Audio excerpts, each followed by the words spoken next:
ভাবি,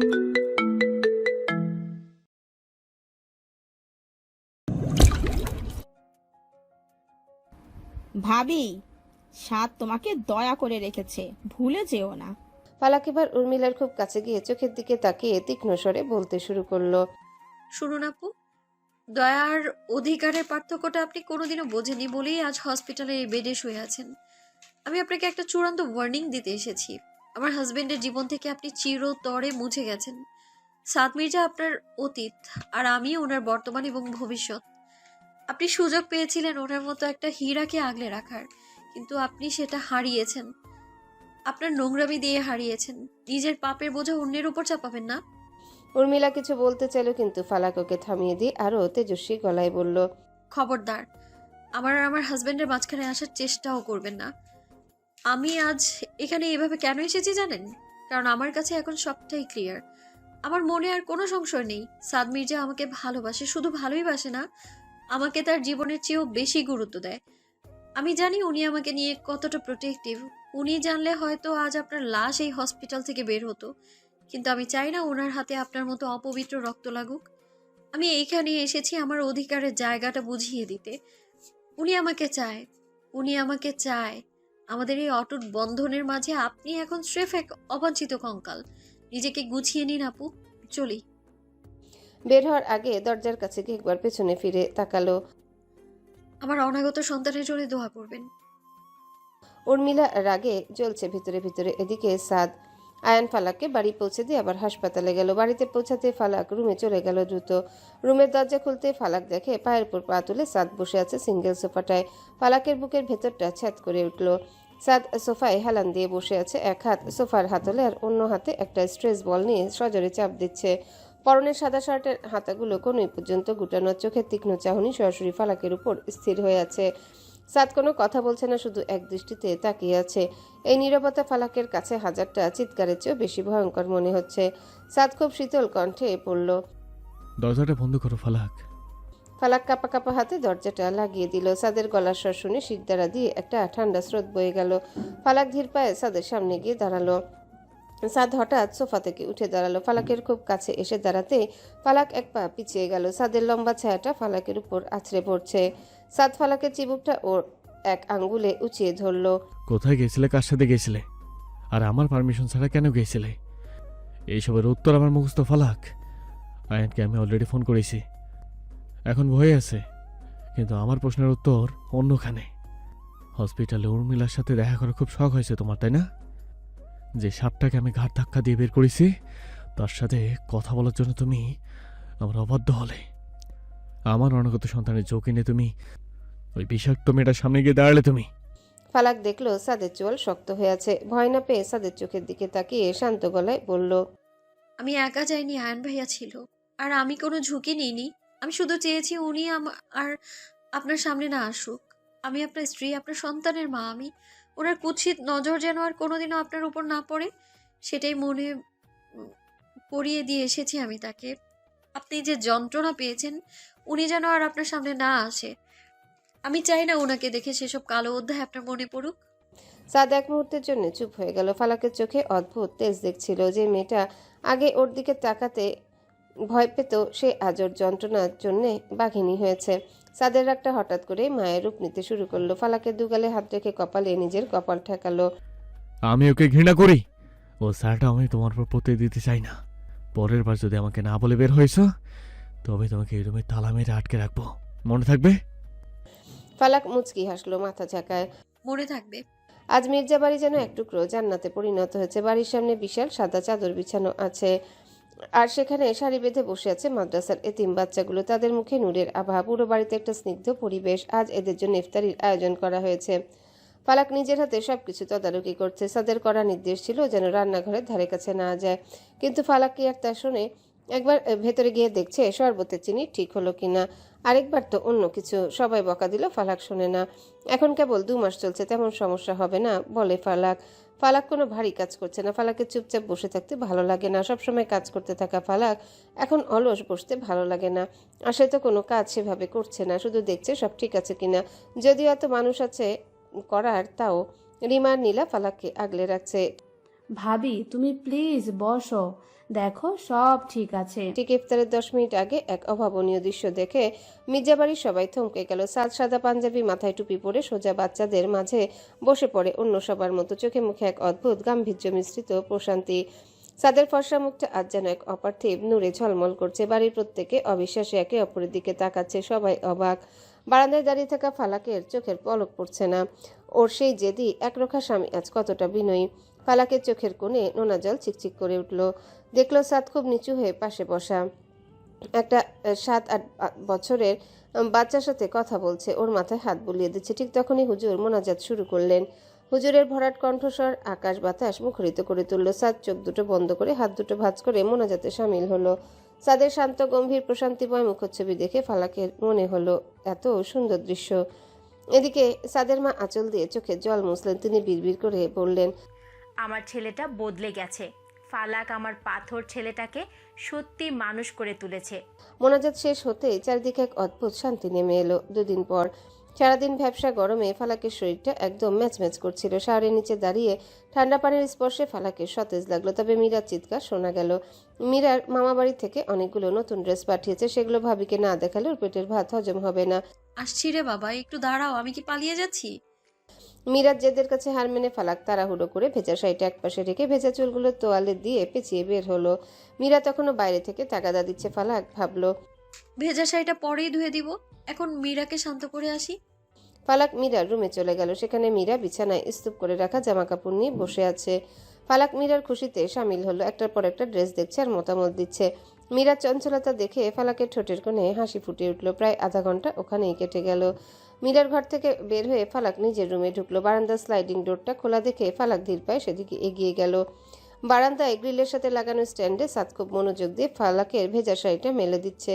সাদ শাড়ির ভাঁজগুলো খুব নিখুঁতভাবে টেনে দিচ্ছে যাতে কুঁচকে না থাকে। ফালাক দরজার কাছে দাঁড়িয়ে পাথরের মতো জমে গেল। এ কি, আপনি আমার শাড়ি ধুয়ে দিয়েছেন কেন? এগুলো তো আমি ধুয়ে দিতাম। আপনি? সাদ একবার আর চোখে ফালাকের দিকে তাকায়। কোনো উত্তর না করে ফালাকের পাশ কাটিয়ে ভেতরে চলে এলো। ফালাক কিং কর্তব্য বিমূঢ় হয়ে দাঁড়িয়ে রইল। আসল ধাক্কাটা খেলো ফালাক। একটু পর মুখটা মুহূর্তে রক্তিম হয়ে উঠল। লজ্জায় ফালাকের মনে হলো যেন মাটির সাথে মিশে যাবে। শাড়ির আড়ালে ওর অন্তর্বাস সাদ নিজে হাতে ধুয়ে খুব সুন্দর করে ঝুলিয়ে দিয়েছে। ইয়া আল্লাহ, আমি এখন মুখ দেখাবো কি করে? উনি উনি ওগুলোও ধুয়ে দিয়েছেন? ফালাক তড়িঘড়ি করে রুমে ঢুকলো। সাদ টি শার্ট পরছে। ফালাক সামনে গিয়ে মাথা নিচু করে দাঁড়িয়ে রইল। কান দুটো গরম হয়ে লাল হয়ে গেছে। আপনি আপনি এইগুলো কেন ধুতে গেলেন? প্রেগনেন্সি নিয়ে ঝোঁকে কাপড় কাচার বালতি তোলা তোমার জন্য নিষেধ। আমি চাই না আমার অনাগত সন্তানের আর তোমার কোনো ক্ষতি হোক। এখন কথা না বাড়িয়ে চুলগুলো শুকিয়ে নাও। সাদের এই সোজাসাপটা কথায় ফালাক কোনো যুক্তি খুঁজে পেল না। ফালাকের মনে এক অজানা অনুভূতি, মিষ্টি মিষ্টি লাগছে সবকিছু। নীলা আর রিমার সাথে বসে গল্প করছিল ফালাক। ফালাক বসে আছে আর নীলা রিমা বলছে ওদের কি কি দিল এবারে ঈদে। বিশেষ করে আয়ান নীলার জন্য একটা সুন্দর ড্রেস কিনে এনেছে। এটাও বলছিল। ফালাকের এবার ঈদে অনেকগুলো ড্রেস হয়েছে। আগে তো আর ফালাক এত ড্রেস ঈদে পায়নি। বিয়ের আগে ফালাকের ঈদে কোনো ঈদ কেটেছে পুরনো ড্রেস পরে, আবার কোনো ঈদ কেটেছে কম দামি ড্রেস পরে। তার ভাবি তার পিছনে সেভাবে কোনো টাকা পয়সা খরচ করতে দিত না। এইবার ফালাকের অনেকগুলো ড্রেস হয়েছে। আয়ান ঈশান ফালাকের জন্য ড্রেস এনে দিয়েছে। ফালাকের শাশুড়িও দিয়েছে। ফালাকের শ্বশুর হাতে টাকা দিয়েছে, বলেছে মন মতো কিনে নিতে। 2 চাচা শ্বশুরও ফালাককে দিয়েছে। ফালাকের নিজেকে আগে অভাগী মনে হতো, আর এখন মনে হয় না তা। সে তো ভাগ্যবতী, তা না হলে এমন একটা পরিবার তার হতো। মনে মনে ভাবছিল ফালাক। সাদ বিছানায় আধা শোয়া হয়ে এক হাতে ফোন টিপছে, কিন্তু ওর পুরো মনোযোগ আসলে ফোনের স্ক্রিনে নেই। আর চোখে ড্রেসিং টেবিলের সামনে দাঁড়ানো ফালাককে দেখছে। ফালাক ড্রেসিং টেবিলের ড্রয়ারগুলো একের পর এক খুলছে আর বন্ধ করছে। চোখে মুখে একরাশ বিরক্তি। সাদ ফোন থেকে চোখ না তুলে জিজ্ঞাসা করলো, কি করছে এত রাত করে? আমার একটা নূপুর খুঁজে পাচ্ছি না। বিকেলের দিকে খুলে এখানেও রেখেছিলাম কোথায় একটা। এখন একটা আছে, অন্য জোড়াটা একদম গায়েব। সাদ কোনো উত্তর দিল না। নির্বিকার ভঙ্গিতে আবার ফোনের দিকে তাকালো, যেন নূপুর হারানোটা খুব সাধারণ একটা ব্যাপার। ফালাক আরও কিছুক্ষণ ড্রেসিং টেবিলের উপরের পারফিউমের বোতল আর অর্নামেন্টস বক্সগুলো হাতড়ে হাতড়ে দেখলো। কোনো লাভ হলো না। ফালাক হাল ছেড়ে দিল। একটা দীর্ঘশ্বাস ফেলে ওয়াশরুমের দিকে পা বাড়ালো। ফালাক চোখের আড়াল হতে সাদ ফোনের স্ক্রিনটা অফ করে দিল। ঠোঁটের কোণে তখন এক চিলতে বিজয়ী হাসি। সাদ ট্রাউজারের পকেটে হাত দিল। আঙ্গুলের ছোঁয়ায় ঠান্ডা ধাতব কিছুর স্পর্শ পেল। পকেট থেকে বের করে আনলো ফালাকের সেই নুপুরটা। নুপুরের ছোট ছোট ঘুঙুরগুলো ঝিলিক দিয়ে উঠল। সাদ নুপুরটা চোখের সামনে ধরে কিছুক্ষণ দেখলো। ঠিক তখনই ওয়াশরুমে দরজা খোলার শব্দ হলো। সাদ বিদ্যুৎ বেগে নুপুরটা আবারও পকেটে ভেতরে ঢুকিয়ে ফেললো। ও আবারও আগের মতো নির্বিকার হয়ে ফোনে মন দিল। ফালাক তোয়ালে দিয়ে মুখ মুছতে মুছতে বেরিয়ে এলো। ড্রেসিং টেবিলের সামনে এসে দাঁড়ালো। আয়নায় ফালাকের প্রতিচ্ছবি দেখে সাদের হাতের ফোনটা মুহূর্তের জন্য স্থির হয়ে গেল। মুখ ধুয়ে আসার পর ফালাকের ফর্সা মুখটা এখন দুধে আলতা রং ধারণ করেছে। নাকের ডগায় পানির ছোট ছোট কণাগুলো হীরের দানার মতো চিকচিক করছে। সাদ বিছানা থেকে উঠে ধীর পায়ে ফালাকের ঠিক পেছনে এসে দাঁড়ায়। ফালাক তখনও তোয়ালে দিয়ে ঘাড়ের কাছের পানি ছিটেছিল, মুছছে। আয়নায় সাদের প্রতিচ্ছবি দেখে ফালাক থমকে গেল। সাদের চোখের চাহনি আজ বড্ড অন্যরকম, গাঢ়, নেশাতো তীব্র। সাদ কোনো কথা না বলে ফালাকের হাত থেকে তোয়ালেটা কেড়ে নিয়ে পাশে সরিয়ে রাখলো। সাদ কোনো কথা না বলে ফালাকের হাত থেকে তোয়ালেটা কেড়ে নিয়ে পাশে সরিয়ে রাখলো। ফালাকের ভেজা চুলের মিষ্টি সুবাস আর ভেজা ত্বকের শীতলতা সাদের স্নায়ুতে আঘাত করছে। সাদের পুরুষালী ঘ্রাণ আর শরীরের উত্তাপ ফালাককে মুহূর্তে দিশেহারা করে দিল। কি করছেন, সরুন। সাদ সরল না, বরং ফালাকের মুখটা নিজের দুই হাতের আজলায় ভরে নিল। সাদ তার বৃদ্ধাঙ্গুল দিয়ে ফালাকের ভেজা ঠোঁটের উপর দিয়ে ধীরলয়ে হাত বুলিয়ে দিতে লাগলো। সাদের স্পর্শে ফালাকের সারা শরীরে এক অদ্ভুত শিহরণ বয়ে গেল যেন। সাদ মুখ নিচু করে ফালাকের কপালে, দুই চোখের পাতায় আর গালের পানির বিন্দুগুলোতে নিজের ঠোঁট ডুবিয়ে দিল। ফালাকের দম বন্ধ হয়ে আসছে। সাদের শার্টের কলারটা শক্ত করে খামচে ধরল। সাদের এক একটা স্পর্শে ফালাকের শরীরের ভেতরে যেন হাজারটা বিদ্যুৎ খেলে যাচ্ছে। সাদ এবার ফালাকের ঘাড়ের বাঁকটায় নিজের মুখ গুজল। সাদের নিঃশ্বাস ফালাকের সংবেদনশীল ত্বকে আগুনের মতো জ্বালা ধরিয়ে দিচ্ছে যেন। ফালাক অস্ফুট স্বরে শব্দ করছে। সেই শব্দ যেন সাদের ভেতরে তৃষ্ণাকে আরো বাড়িয়ে দিল। সাদের ঘন হয়ে আসা নিঃশ্বাস আর ফালাকের হৃৎপিণ্ডে দ্রিম দ্রিম শব্দ। সাদ আর এক মুহূর্ত সময় নষ্ট করলো না। ফালাকের কাঁপতে থাকা ঠোঁট দুটোর উপর নিজের ঠোঁট চেপে ধরল। সেই স্পর্শে কোনো রুক্ষতা ছিল না, ছিল বছরের পর বছর জমে থাকা এক তৃষ্ণার বহিঃপ্রকাশ যেন। সাদের এই অতর্কিত গভীর চুম্বনে ফালাক প্রথম কয়েক সেকেন্ড স্তব্ধ হয়ে রইল। দু চোখ বড় বড় হয়ে গেল। কিন্তু সাদের বলিষ্ঠ হাতের বেষ্টনী আর শরীরের উত্তাপ ওকে মুহূর্তে অবশ করে দিল। সাদের চুম্বনে আজ এক ধরনের নেশা ছিল যেন। ফালাকের ঠোঁট থেকে ও সবটুকু অভিমান, সবটুকু ভয় আর সবটুকু না বলা কথা শুষে নিতে চাইল। ফালাকের শরীরের প্রতিটা কোষে এক অদ্ভুত বিদ্যুৎ বয়ে যাচ্ছে। হাত দুটো অজান্তেই সাদের ঘাড় পিছিয়ে ধরল। সাদের শার্টের কাপড়টা ফালাকের আঙ্গুলে চাপে কুঁচকে যাচ্ছে। সাদ ফালাককে আরো নিবিড়ভাবে নিজের সাথে মিশিয়ে নিল। ঘরের নিস্তব্ধতায় শুধু ওদের দুজনের ভারী হয়ে আসা নিঃশ্বাসের শব্দ পাওয়া যাচ্ছে। সাদ ফালাকের উপর থেকে নিয়ন্ত্রণ হারিয়ে ফেলেছে। পরক্ষণে হুঁশ আসতেই দূরে সরে যায়। ফালাক আলমারি থেকে নিজের একটা কাপড় বের করতে গেল। তখনই ওর নজর আটকালো এক কোণে রাখা একটা দামি শপিং ব্যাগের উপর। কৌতূহল সামলাতে না পেরে ফালাক ব্যাগটা বের করলো। ভেতরে হাত দিতেই ওর আঙ্গুলে ঠেকলো খুব নরম কাপড়ের স্পর্শ। ভাঁজ খুলতেই ফালাকের চোখ ধাঁধিয়ে গেল। একটা অপূর্ব গোল্ডেন কালারের শাড়ি, যার সারা গায়ে সূক্ষ্ম সুতোর কাজ রোদের আলোয় ঝিলমিল করে উঠছে। শাড়িটা এতটাই আভিজাত্যপূর্ণ যে ফালাক কয়েক মুহূর্ত ওটার দিকে তাকিয়ে রইল। এটা কে আনলো এখানে আবার? মা নাকি অন্য কেউ দিয়ে গেল? ঠিক তখনই পেছন থেকে সাদের কণ্ঠস্বর ভেসে এলো। আমি। ফালাক চট করে পেছনে ফিরল। সাদ দরজায় হেলান দিয়ে দাঁড়িয়ে আছে, এক হাত পকেটে। ওর মুখে সেই চিরচেনা গাম্ভীর্য থাকলেও চোখের দৃষ্টিতে আজ এক অদ্ভুত নরম ভাব। আপনি আমার জন্য এটা কিনেছেন? সাদ ধীর পায়ে ফালাকের সামনে এসে দাঁড়ালো। শাড়িটার উপর ফালাকের সরু আঙ্গুলগুলো যখন আলতো করে হাত বুলাচ্ছিল, সাদ সেই দৃশ্যটা খুব মনোযোগ দিয়ে দেখছিল। হুম। ফালাকের মনটা এক লহমায় খুশিতে ভরে উঠল। এত এত ড্রেস জমেছে, কিন্তু সাদের দেওয়া এই একটা শাড়ি যেন অন্য সব উপহারকেও হার মানিয়ে দিল। সাদ নিজে থেকে ওর জন্য কিছু পছন্দ করে এনেছে, এই ভাবনাটাই ফালাককে এক অন্যরকম তৃপ্তি দিচ্ছে। ফালাক শাড়িটা বুকের সাথে জড়িয়ে ধরে। সারা শরীরের ভিতর দিয়ে একটা প্রশান্তির ঢেউ বয়ে গেল। চাঁদ রাত মানেই এক অন্যরকম উন্মাদনা। সারা মাস রোজা রাখার পর এই একটা রাত যেন সারা বছরের জমানো সব আনন্দ উসুল করে নেওয়ার জন্য আসে। মির্জা বাড়িতেও আজ সেই খুশির আমেজ আকাশ ছোঁয়া। শহর জুড়ে আতশবাজির শব্দ আর রঙিন আলোর ঝিলিক বলে দিচ্ছে কাল ঈদ। বাড়ির প্রতিটা কোণ আজ উৎসবের সাজে সেজেছে।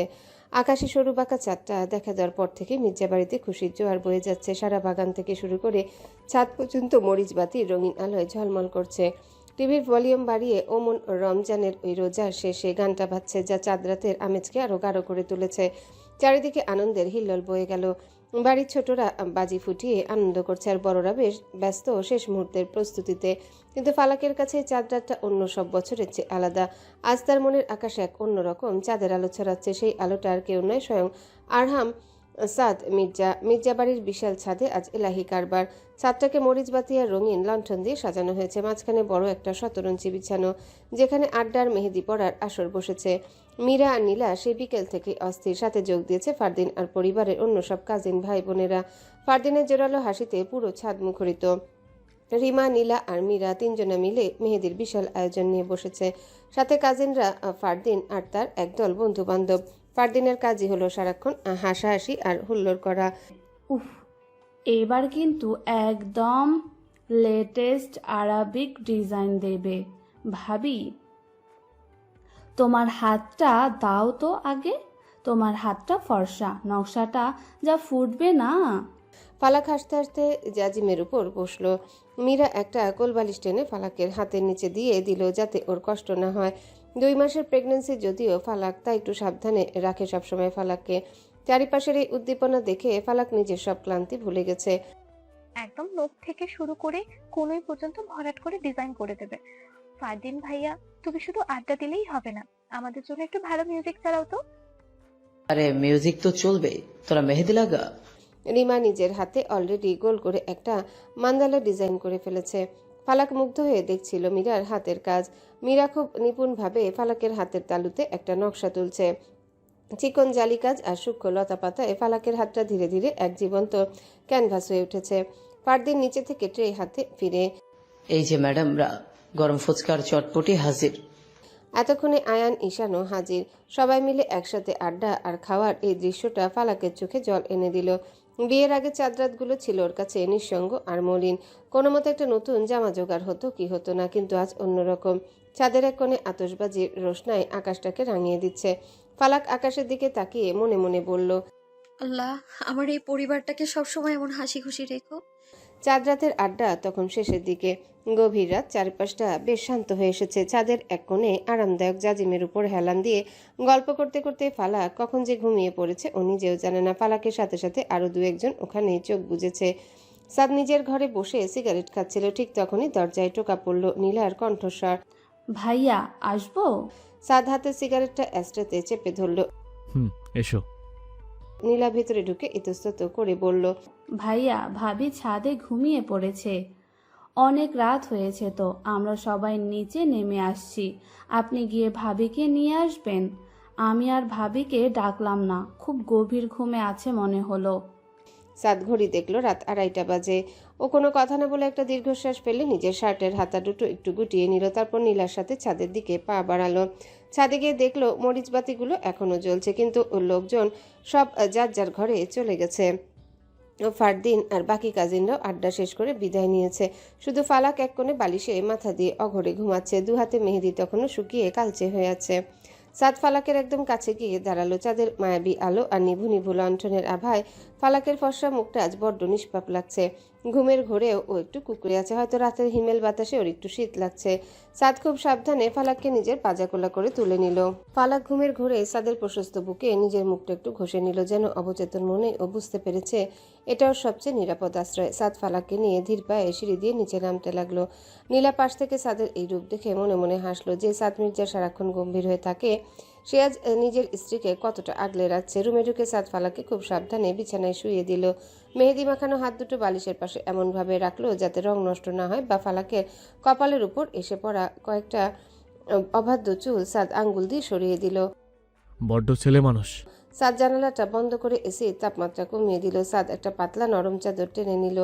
খুব সাবধানে ফালাকের গায়ের উপর সেটা বিছিয়ে দিয়ে নিজেও সে একই চাদরের নিচে ঢুকে পড়ল। এসির হালকা ঠান্ডায় চাঁদের ওমটুকু এখন খুব আরামদায়ক লাগছে। ফালাক গভীর ঘুমে আচ্ছন্ন। সাদ ধীরে ধীরে মুখটা নিচু করে ফালাকের গলার ভাঁজে নিজের মুখ ডুবিয়ে দিল। ফালাকের শরীরের পরিচিত ঘ্রাণ যা কেবল সাদের জন্য এক ধরনের নেশা তৈরি করে। সাদের নিঃশ্বাস ফালাকের সংবেদনশীল চামড়ায় আছড়ে পড়ছে। ঘুমের ঘোরে ফালাক একটু নড়ল চলল।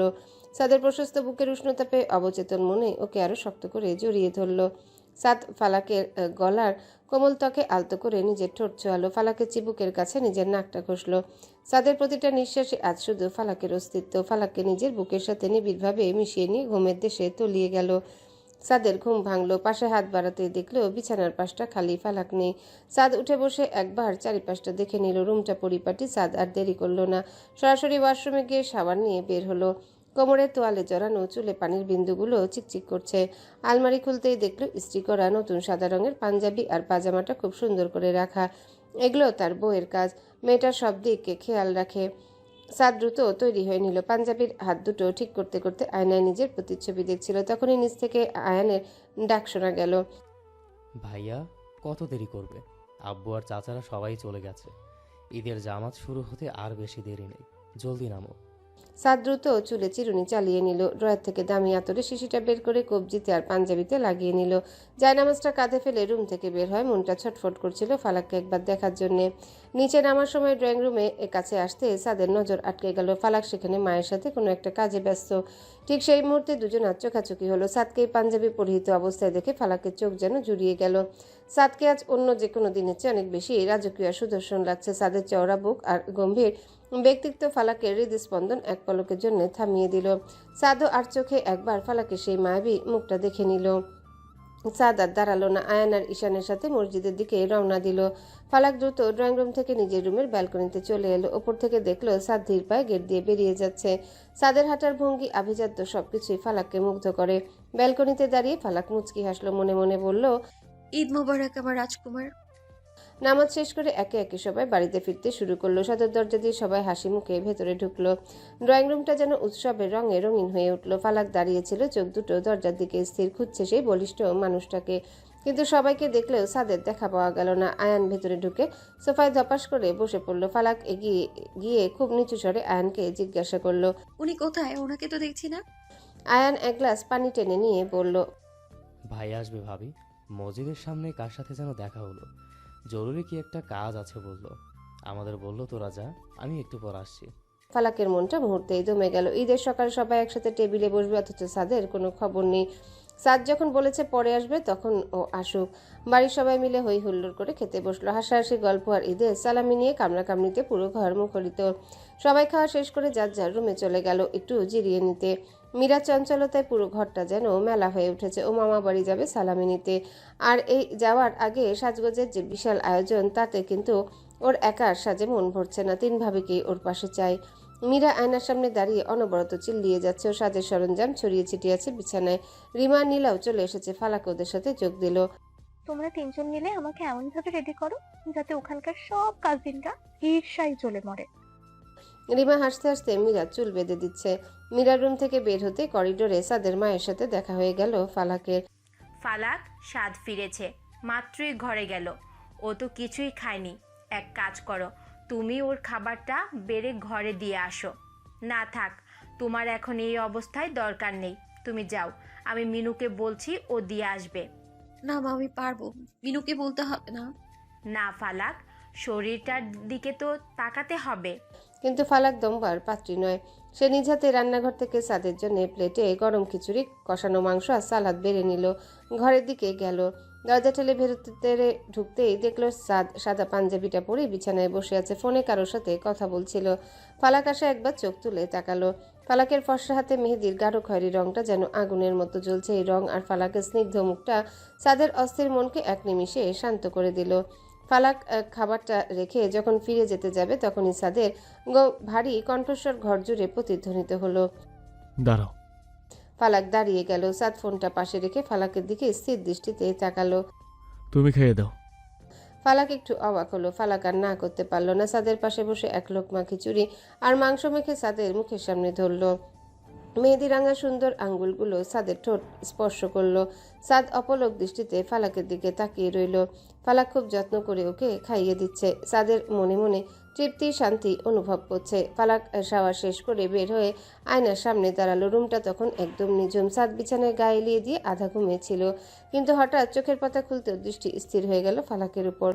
আয়নায় ফুটে ওঠা ফালাকের মোহময় প্রতিচ্ছবি দেখে সাদের ঘুম এক নিমিষে উধাও। সাদের দেওয়া গোল্ডেন আর অ্যাশ কালারের মিক্স শাড়িটা ফালাকের অঙ্গে আজ যেন এক নতুন প্রাণ পেয়েছে। শাড়ির কারুকাজগুলো ফালাকের ফর্সা ত্বকের সাথে মিশে এক রাজকীয় আভা তৈরি করেছে। কানের দুল আর গলায় চিকন সোনার চেনটা ও সৌন্দর্যকে আরো স্নিগ্ধ করে তুলছে। মেহেদি রাঙা হাত দুটোতে চুড়ি। সাদ বিছানায় শুয়ে শুয়ে অপলক দৃষ্টিতে ফালাককে দেখছিল। সাদের মনে হলো এই মেয়েটা প্রতিদিন কিভাবে এতটা মায়াবী হয়ে ওঠে। ফালাক যখন চুলগুলো একপাশে সরিয়ে ক্লিপ লাগাতে গিয়ে পেছনে ঘুরল, তখনই সাদের তীক্ষ্ণ নেশাতুর দৃষ্টির সাথে চোখাচোখি হয়ে গেল। সাদের অমনভাবে তাকিয়ে থাকা দেখে ফালাক একটা শুকনো ঢোক গেল, বুকটা দুরু দুরু কাঁপছে।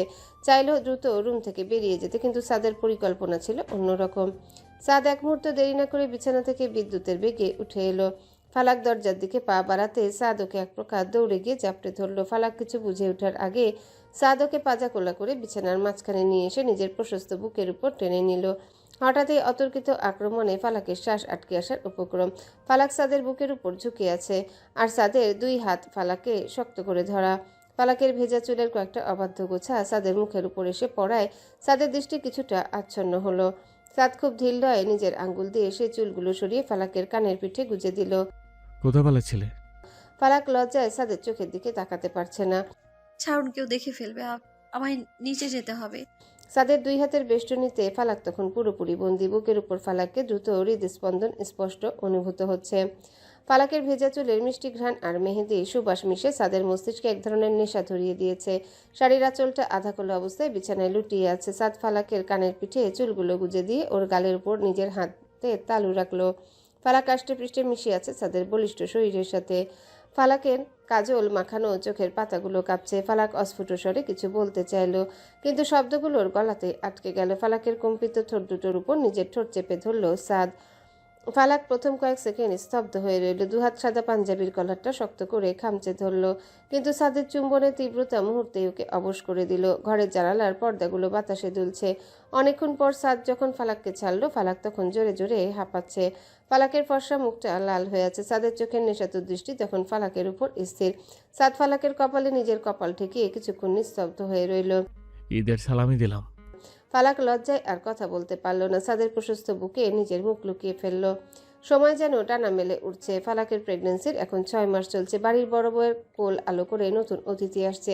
এই খুশিতে সবাই যেন পাগল প্রায়।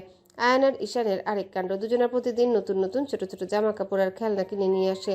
ফালাকের রুমের এক কোণে একটা আলমারিতে শুধু অনাগত বাচ্চাদের জিনিসপত্রই ভরে গেছে। ভাবি, দেখো এটা কেমন? আমার বিশ্বাস আমার ভাতিজা এটা পরলে একদম হিরো লাগবে। ঈশান পাশ থেকে বলে, আরে রাগ তোর নীল, আমার মনে হচ্ছে ভাতিজি হবে। এই দেখো ভাবি, পিঙ্ক কালারের ফিল দেওয়া জামাটা কত কিউট। আমি তো কাল আরো 2টা ড্রেস অর্ডার করেছি। ফালাক ওদের পাগলামি দেখে চাচ্চু হওয়ার খুশি। ফারদিন ওর কাজই হলো প্রতিদিন নতুন নতুন নামের লিস্ট আনা, আর মিরাত তো পাগলামি আছে। 6 মাস পার হতে ফালাকের শারীরিক অবস্থার কিছু পরিবর্তনের দিকে মন নিল। সাধারণ প্রেগন্যান্সিতে পেট যতটা বড় হয়, ফালাকের ক্ষেত্রে তার চেয়েও বেশি বড় আর ভারী মনে হচ্ছে।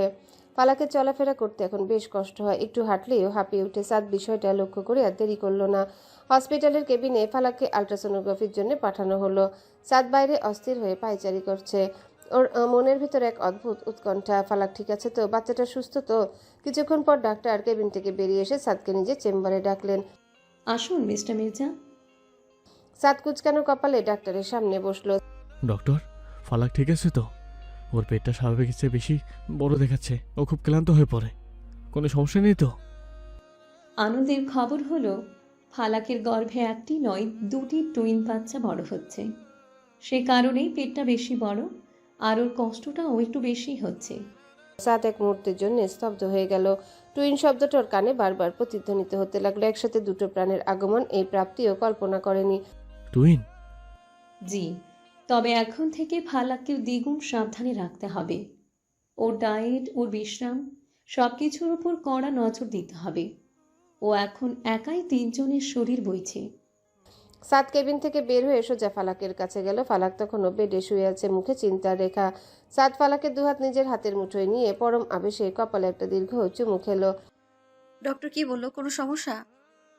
সাদ ফালাকের পেটে হাত রেখে খুব নিচু স্বরে বলল, আমরা টুইন বেবি পেতে যাচ্ছি। ফালাকের চোখ দুটো বিস্ময়ে বড় বড় হয়ে গেল। পরক্ষণের ঠোঁটের কোণে ফুটে উঠল এক স্বর্গীয় হাসি। দুজনে মিলে অনাগত 2 প্রাণের স্পন্দন অনুভব করতে লাগলো। ফালাকের মনে হলো ওর জীবনের সব না পাওয়া আজ আল্লাহ একসাথে ফিরিয়ে দিচ্ছেন। ডাক্তারের চেম্বারের ভেতরে আনন্দঘন পরিবেশটা মুহূর্তে যেন হিমশীতল হয়ে গেল। ফালাকের যমজ সন্তান হওয়ার খুশিতে সাদের মুখে যে হাসিটা ফুটেছিল, ডাক্তারের পরবর্তী কথায় তা পাথরের মতো জমাট বেঁধে গেল। ডাক্তার ফাইলটা বন্ধ করে অত্যন্ত গম্ভীর মুখে সাদের দিকে তাকালেন। মিস্টার মির্জা, আমি দুঃখিত এই খুশির খবরের সাথে আপনাকে একটা কঠিন সত্যের মুখোমুখি করতে হচ্ছে। ফালাকের রিপোর্টগুলো খুব একটা সুবিধার নয়। সাদের হৃদস্পন্দন যেন এক মুহূর্তের জন্য থমকে গেল। কি বলতে চাচ্ছেন ডক্টর? পরিষ্কার করে বলুন। ফালাকের ইন্টারনাল কিছু কমপ্লিকেশনস আছে। টুইন প্রেগনেন্সি এমনিতেই ঝুঁকিপূর্ণ, আর ওর শারীরিক গঠন এবং কিছু ইন্টারনাল ব্লিডিংয়ের হিস্ট্রি বলছে ডেলিভারির সময় বড় ধরনের রিস্ক হতে পারে। সত্যি বলতে বাচ্চা দুটোর চেয়ে ফালাকের জীবন বেশি ঝুঁকির মুখে। ডেলিভারির সময় ওর বেঁচে থাকার সম্ভাবনা, সার্ভাইভাল চান্স খুব কম। সাদের পায়ের তলা থেকে যেন মাটি সরে গেল। টেবিলের উপর শক্ত করে মুষ্টিবদ্ধ হাত রাখলো। চোয়াল শক্ত হয়ে উঠল। কোনোভাবেই ফালাকের কিছু হতে দেওয়া যাবে না ডক্টর। আপনি কত টাকা চান? কোন হসপিটালে? কোন দেশের ডাক্তার? পৃথিবীর সব সম্পদ আমি উজাড় করে দেব, শুধু আমার ফালাককে আমার কাছে সুস্থ চাই। আমরা আমাদের সর্বোচ্চ চেষ্টা করব মিস্টার সাদ, কিন্তু পরিস্থিতি আমাদের হাতের বাইরে চলে যেতে পারে। তবে একটা কথা মাথায় রাখবেন, ফালাক যেন এই কমপ্লিকেশনের কথা কোনোভাবেই জানতে না পারে। ওর মেন্টাল স্ট্রেস বাড়লে পরিস্থিতি আরও দ্রুত খারাপ হবে। ওর সামনে আপনাকে স্বাভাবিক থাকতে হবে। সাদ পাথরের মতো বসে রইল। কেবিনে ফিরে দেখলো ফালাক নিজের পেটে হাত বুলিয়ে হাসছে। অনাগত সন্তানদের নিয়ে কত স্বপ্ন দেখছে। সাদ ফালাকের পাশে এসে বসলো। ফালাক সাদের হাতটা ধরে বলল, আপনি খুশি তো আমাদের দুজন সন্তান একসাথে আসছে? সাদ ফালাককে জড়িয়ে ধরে বুকের ভেতর তখন হাহাকার চলছে। সাদ ফালাকের মাথায় নিজের থুতটি ঠেকিয়ে চোখ বন্ধ করলো। বাইরে যতই হাসি খুশি থাকুক না কেন, সাদের ভেতরে এখন এক ভয়াবহ যুদ্ধে শুরু হলো, যে যুদ্ধের একমাত্র প্রতিপক্ষ হলো নিয়তি। হাসপাতাল থেকে ফেরার পথে সাদ একটা কথাও বলল না। গাড়ির জানালার বাইরে তাকে যেন অন্য কোনো জগতে হারিয়ে গিয়েছিল।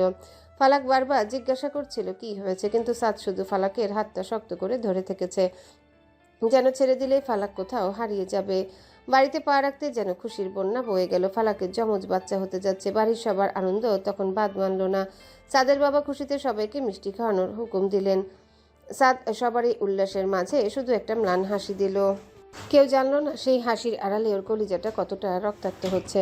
যখনই সাদ ফালাকের দিকে তাকাচ্ছে, ডাক্তারের সেই ভয়াবহ কথাগুলো কানে বাজছে। সার্ভাইভাল চান্স খুব কম। সাদ কাউকে কিচ্ছু বলল না। পরের দিন সকাল থেকে সাদ কেমন যেন জেদ ধরে বসলো। সাদ জানিয়ে দিল ফালাককে আর এক মুহূর্তের জন্য এখানে রাখা যাবে না। ও ফালাককে নিয়ে সরাসরি লন্ডনে যাবে। ডেলিভারির যাবতীয় ব্যবস্থা ওখানেই হবে। সাদের এই হুট করে নেওয়ার সিদ্ধান্তে বাড়ির সবাই অবাক। সাদের বাবা আর চাচারা যখন বোঝাতে এলেন, সাদ ড্রয়িং রুমে দাঁড়িয়ে খুব শান্ত গলায় বলল, আমি কোনো রিস্ক নিতে চাই না। এখানকার মেডিকেল ফ্যাসিলিটির উপর আমার ভরসা কম। লন্ডনের যে হসপিটালের সাথে আমি কথা বলেছি, তারা টুইন প্রেগনেন্সি স্পেশালিস্ট। আমি চাই ফালাক সেরা ট্রিটমেন্ট পাক। সাদের মা কিছুটা চিন্তিত হয়ে বললেন, কিন্তু সাদ, এই অবস্থায় ফালাককে নিয়ে এত লম্বা জার্নি করা কি ঠিক হবে? ও তো এখন এমনিতেই খুব দুর্বল। ফালাকও দাঁড়িয়ে সবটা শুনছিল। ওর মনটা খুব গাইতে লাগলো। সাদ কেন হঠাৎ এমন করছে? ধীর পায়ে সাদের কাছে গিয়ে দাঁড়ালো। আপনি কেন জেদ করছেন? আমি তো এখানে ভালোই আছি। বাড়ির সবার মাঝখানে থাকতে আমার ভালো লাগে। সাদ ফালাকের দিকে তাকাতে ওর হৃদয়ে মোচড় দিয়ে উঠল। প্রাইভেট জেটের ব্যবস্থা করছি, সেখানে সব ধরনের মেডিকেল সাপোর্ট থাকবে, সাথে ডাক্তার আর নার্স থাকবে। তুমি শুধু আমার উপর ভরসা রাখো। সাদের চোখের অস্থিরতার জেদ দেখে ফালাক আর না বলতে পারলো না। বুঝলো সাদের এই জেদের পিছনে কোনো বড় কারণ আছে যা সে বলতে চাচ্ছে না। সাদের চোখে একটা অজানা আতঙ্ক ফালাক স্পষ্ট দেখতে পেল। পুরো বাড়িতে মুহূর্তে বিষণ্ণতা নেমে এলো। সবাই যেখানে বাচ্চাদের আগমনের জন্য ঘর সাজাচ্ছিল, সেখানে এখন বিদায়ের প্রস্তুতি শুরু হলো। সাদ কাউকে বুঝতে দিল না। সাদের নিজস্ব ম্যানর হাউসের সামনে দাঁড়ালো গাড়ি, দ্য হ্যাভেন। ফালাকের চোখ বিস্ময়ে চরক গাছ। বিশাল এলাকা জুড়ে বিস্তৃত এই ম্যানর হাউসের সামনেটা লাল ইটের তৈরি, যার উপর দিয়ে লতানো সবুজ আইভি গাছগুলো উপরের দিকে উঠে গেছে। বাড়ির সামনে মাইলের পর মাইল বিস্তৃত মখমলের মতো সবুজ ঘাসের লন। সাদ ফালাককে অতি সাবধানে গাড়ি থেকে নামিয়ে ভেতরে নিয়ে এলো। ভেতরে পা রাখতে ফালাক অনুভব করলো এক রাজকীয় উষ্ণতা। বড় হলরুমে ঢুকতেই চোখে পড়ে বিশাল এক ঝাড়বাতি, যা থেকে সোনালি আভা ছড়িয়ে পড়ছে। নিচতলার মেঝেটা সাদা কালো মার্বেলে, যা আয়নার মতো চকচক করছে। ওপরের তলায় ওঠার জন্য ঘোরানো সিঁড়িটা রয়েছে, তার রেলিংগুলোর উপর হাতে খোদাই করা নকশা। প্রতিটি ধাপে মখমলে লাল কার্পেট বিছানো। দেয়াল জুড়ে বড় বড় অয়েল পেন্টিং। সাদ ফালাককে নিয়ে গেল বেডরুমে। রুমটা বিশাল, চার কোণায় খুঁটি দেওয়া বিশাল এক বিছানা, 4 পোস্টার বেড, যাতে ধবধবে সাদা রেশমি চাদর আর তুলতুলে ডজন খানেক কুশন রাখা। রুমের একদিকে বিশাল ফ্রেঞ্চ উইন্ডো, যেখান থেকে লন্ডনের বিকেলের আকাশ আর দূরের গাছপালা সারি দেখা যায়। জানালার পাশেই রাখা দুটি আরামদায়ক ভেলভেট সোফা আর একটা ছোট ফায়ারপ্লেস, যেখানে পাইন কাঠ পুড়ছে ঘরটাকে উষ্ণ রাখার জন্যে। রুমের ভেতরটা এখন পাইন কাঠের পোড়া মিষ্টি গন্ধ আর রুম ফ্রেশনারের হালকা ঘ্রাণে আচ্ছন্ন হয়ে আছে। সাদ নার্স রেখেছে তাড়াতাড়ি এখানেই ফালাকের টেক কেয়ার করবে। ম্যানর হাউসে ফালাকের দিনগুলো কাটছে এক অদ্ভুত মায়াবী ঘোরটোপে। বাইরের আবহাওয়াটা বেশ ঠান্ডা, মেঘলা আকাশ আর ঝিরঝিরে বৃষ্টি লন্ডনে চিরচেনা রূপ। কিন্তু ঘরের ভেতরে সাদের কড়া নজরদারিতে ফালাকের জীবনটা যেন এক পুতুলের মতো হয়ে উঠেছে। সাদ এখন বেশিরভাগ কাজ বাড়ি থেকেই সামলায়। ফালাকের শরীরটা এখন বেশ ভারী। এই সময়টাতে সাদর ছায়া হয়ে আছে। সেদিন বিকেলবেলা ফালাক আয়নার সামনে বসে নিজের চুলের সাথে যুদ্ধ করছিল। গোসলের পর চুলগুলো শুকিয়ে এমন জট পাকিয়ে গেছে যে চিরুনি কিছুতেই কাজ করছে না। বারবার চেষ্টা করে ফালাক ক্লান্ত হয়ে দীর্ঘশ্বাস ফেললো। আয়নায় দেখলো সাদ দরজায় দাঁড়িয়ে ওর অসহায় অবস্থা দেখছে। সাদ ধীর পায়ে এগিয়ে এলো, ফালাকের হাত থেকে চিরুনিটা কেড়ে নিয়ে ওকে আলতো করে বিছানায় বসিয়ে দিল। সাদ কোনো কথা না বলে ফালাকের পেছনের দিকে বসলো, আঙ্গুল দিয়ে চুলের জটগুলো ছাড়াতে লাগলো। সাদের মতো যে কিনা রাগী বদমেজাজি সবসময় মারামারি করতো, সে আজ বড্ড মনোযোগ দিয়ে ফালাকের চুল ছাড়াচ্ছে। কিছুক্ষণ পর সাদ চুলগুলো 3 ভাগে ভাগ করে বেনি করতে শুরু করলো, কিন্তু বেনি করতে গিয়ে সাদের অবস্থা নাজেহাল। কোনোটা ঢিলে হয়ে যাচ্ছে, আবার কোনোটা বেশি টাইট। সাদের কপালে বিন্দু বিন্দু ঘাম জমে গেছে, যেন কোনো বড় প্রজেক্টের কাজ করছে ও। অবশেষে বেনি যখন শেষ হলো, আমি স্যুপ নিয়ে আসছি, একদম নড়বে না এখান থেকে। সাদ ঘর থেকে বেরিয়ে যেতেই ফালাক সে আঁকাবাঁকা বেনিটা হাতে নিয়ে হাসতে লাগলো। রান্নাঘর থেকে গরম স্যুপের বাটিটা হাতে নিয়ে সাদ রুমে ফিরল। ফালাক আধা শোয়া হয়ে জানালার দিকে তাকিয়ে বৃষ্টির ঝরে পড়া দেখছিল। সাদ ধীর পায়ে এগিয়ে এসে বেড সাইড টেবিলে বাটিটা রাখলো। ধোয়া উঠা চিকেন স্যুপের ঘ্রাণে ফালাকের ক্ষুধা যেন একটু চনমন করে উঠল। সাদ নিজে একটা ছোট টেবিলে ফালাকের সামনে টেনে নিল, চামচ দিয়ে স্যুপটা নেড়ে আলতো করে ফু দিয়ে ঠান্ডা করতে লাগলো। ফালাক অপলক দৃষ্টিতে সাদের দিকে তাকিয়ে রইল। মানুষটার কি নিপুণভাবে সবটা করছে। সাদ 1 চামচ স্যুপ ফালাকের ঠোঁটের কাছে ধরল। নাও। ফালাক 1 চুমুক খেয়ে মুখটা একটু কুচকালো। একটু নুন কম হয়েছে মনে হয়। সাদ একবার ফালাকের চোখের দিকে তাকিয়ে নিজে 1 চামচ টেস্ট করলো, তারপর গম্ভীর মুখে বলল, ডাক্তার নুন কম খেতে বলেছে, ব্লাড প্রেশার কন্ট্রোলে রাখতে হবে। সাদ আবার এক এক করে চামচটা ফালাকের মুখে দিতে লাগলো। ফালাক ছোট বাচ্চার মতো বাধ্য হয়ে খেয়ে যাচ্ছে। মাঝে মধ্যে সাদের হাতে ছোঁয়া ওর ঠোঁটে লাগছে, আর ফালাকের হৃৎপিণ্ডটা যেন প্রতিবারই নতুন করে সাদের প্রেমে পড়ছে। খাওয়ানো শেষ হলে সাদ একটা টিস্যু দিয়ে খুব যত্নে ফালাকের ঠোঁটের কোণ মুছে দিল। ফালাক আলতো করে সাদের হাতটা ধরলো। আপনি কি কোনো কারণে ভয় পাচ্ছেন? আপনি তো আগে এমন ছিলেন না। আপনার এই অতিরিক্ত যত্ন আমাকে মাঝে মাঝে একটু ভয় পাইয়ে দেয়। সাদ থমকে গেল। চোখের মনিতে এক মুহূর্তের জন্য সেই লুকানো আতঙ্কটা খেলে গেল, যা লন্ডনের এই বাড়িতে আসার পর থেকে আড়াল করে রেখেছে। তাড়াতাড়ি নিজেকে সামলে নিয়ে একটা ম্লান হাসি দিল। সাদ ড্রয়ার থেকে ফালাকের আয়রন আর ক্যালসিয়ামের ওষুধগুলো বের করলো। ফালাক জানে না সাদের প্রতিটি সতর্ক পদক্ষেপের পেছনে রয়েছে ওকে হারানোর এক তীব্র হাহাকার। ওষুধ খাইয়ে দিয়ে সাদ ফালাকের গায়ের উপর কম্বলটা ভালো করে টেনে দিল।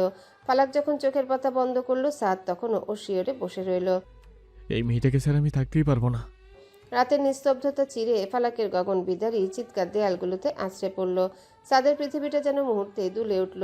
লেবার পেনে তীব্র যন্ত্রণায় ফালাক বিছানায় ছটফট করছে, কপালে বিন্দু বিন্দু ঘাম আর মুখটা নীল হয়ে আসছে। সাদ দিশেহারা হয়ে নার্সদের ডাকলো। তারা ফালাকের অবস্থা দেখে আটকে উঠে বলল, স্যার দেরি করা যাবে না, লিভার ফাংশন ফেল করছে, দ্রুত হসপিটালে নিতে হবে। অপারেশন থিয়েটারের বাইরে দরজায় কপাল ঠেকিয়ে দাঁড়িয়েছিল। একটু পর ডাক্তার রক্ত ভেজা গ্লাভস হাতে বেরিয়ে এলেন। তার গম্ভীর আর করুণ মুখচ্ছবি দেখে সাদের বুকটা কেঁপে উঠল। I'm sorry mister Mirza, we are trying our best, কিন্তু আপনার ওয়াইফের অবস্থা খুবই সংকটাপন্ন। আমরা হয়তো শুধু বাচ্চাদের বাঁচাতে পারব, কিন্তু আপনার স্ত্রীকে বাঁচানো প্রায় অসম্ভব। আপনি শেষবারের মতো চাইলে ওকে দেখতে পারেন। ডাক্তারের এই কথাগুলো সাদের কানে গরম সীসার মতো ঢুকলো। সাদ আর কিছু শুনতে পেল না। ফালাক এখন একা একা অজানা পথে পা বাড়াচ্ছে। সাদ টলমল পায়ে ওখান থেকে বেরিয়ে এলো। ফালাককে একা যেতে দেবে না। সাদ হাতে কলম ধরলো। আয়ানের উদ্দেশ্যে ওর শেষ চিঠি। প্রিয় আয়ান, তুই যখন এই চিঠি পাবি তখন হয়তো এই শহরে আমাদের এক নতুন ভোরের সূর্য উঠবে।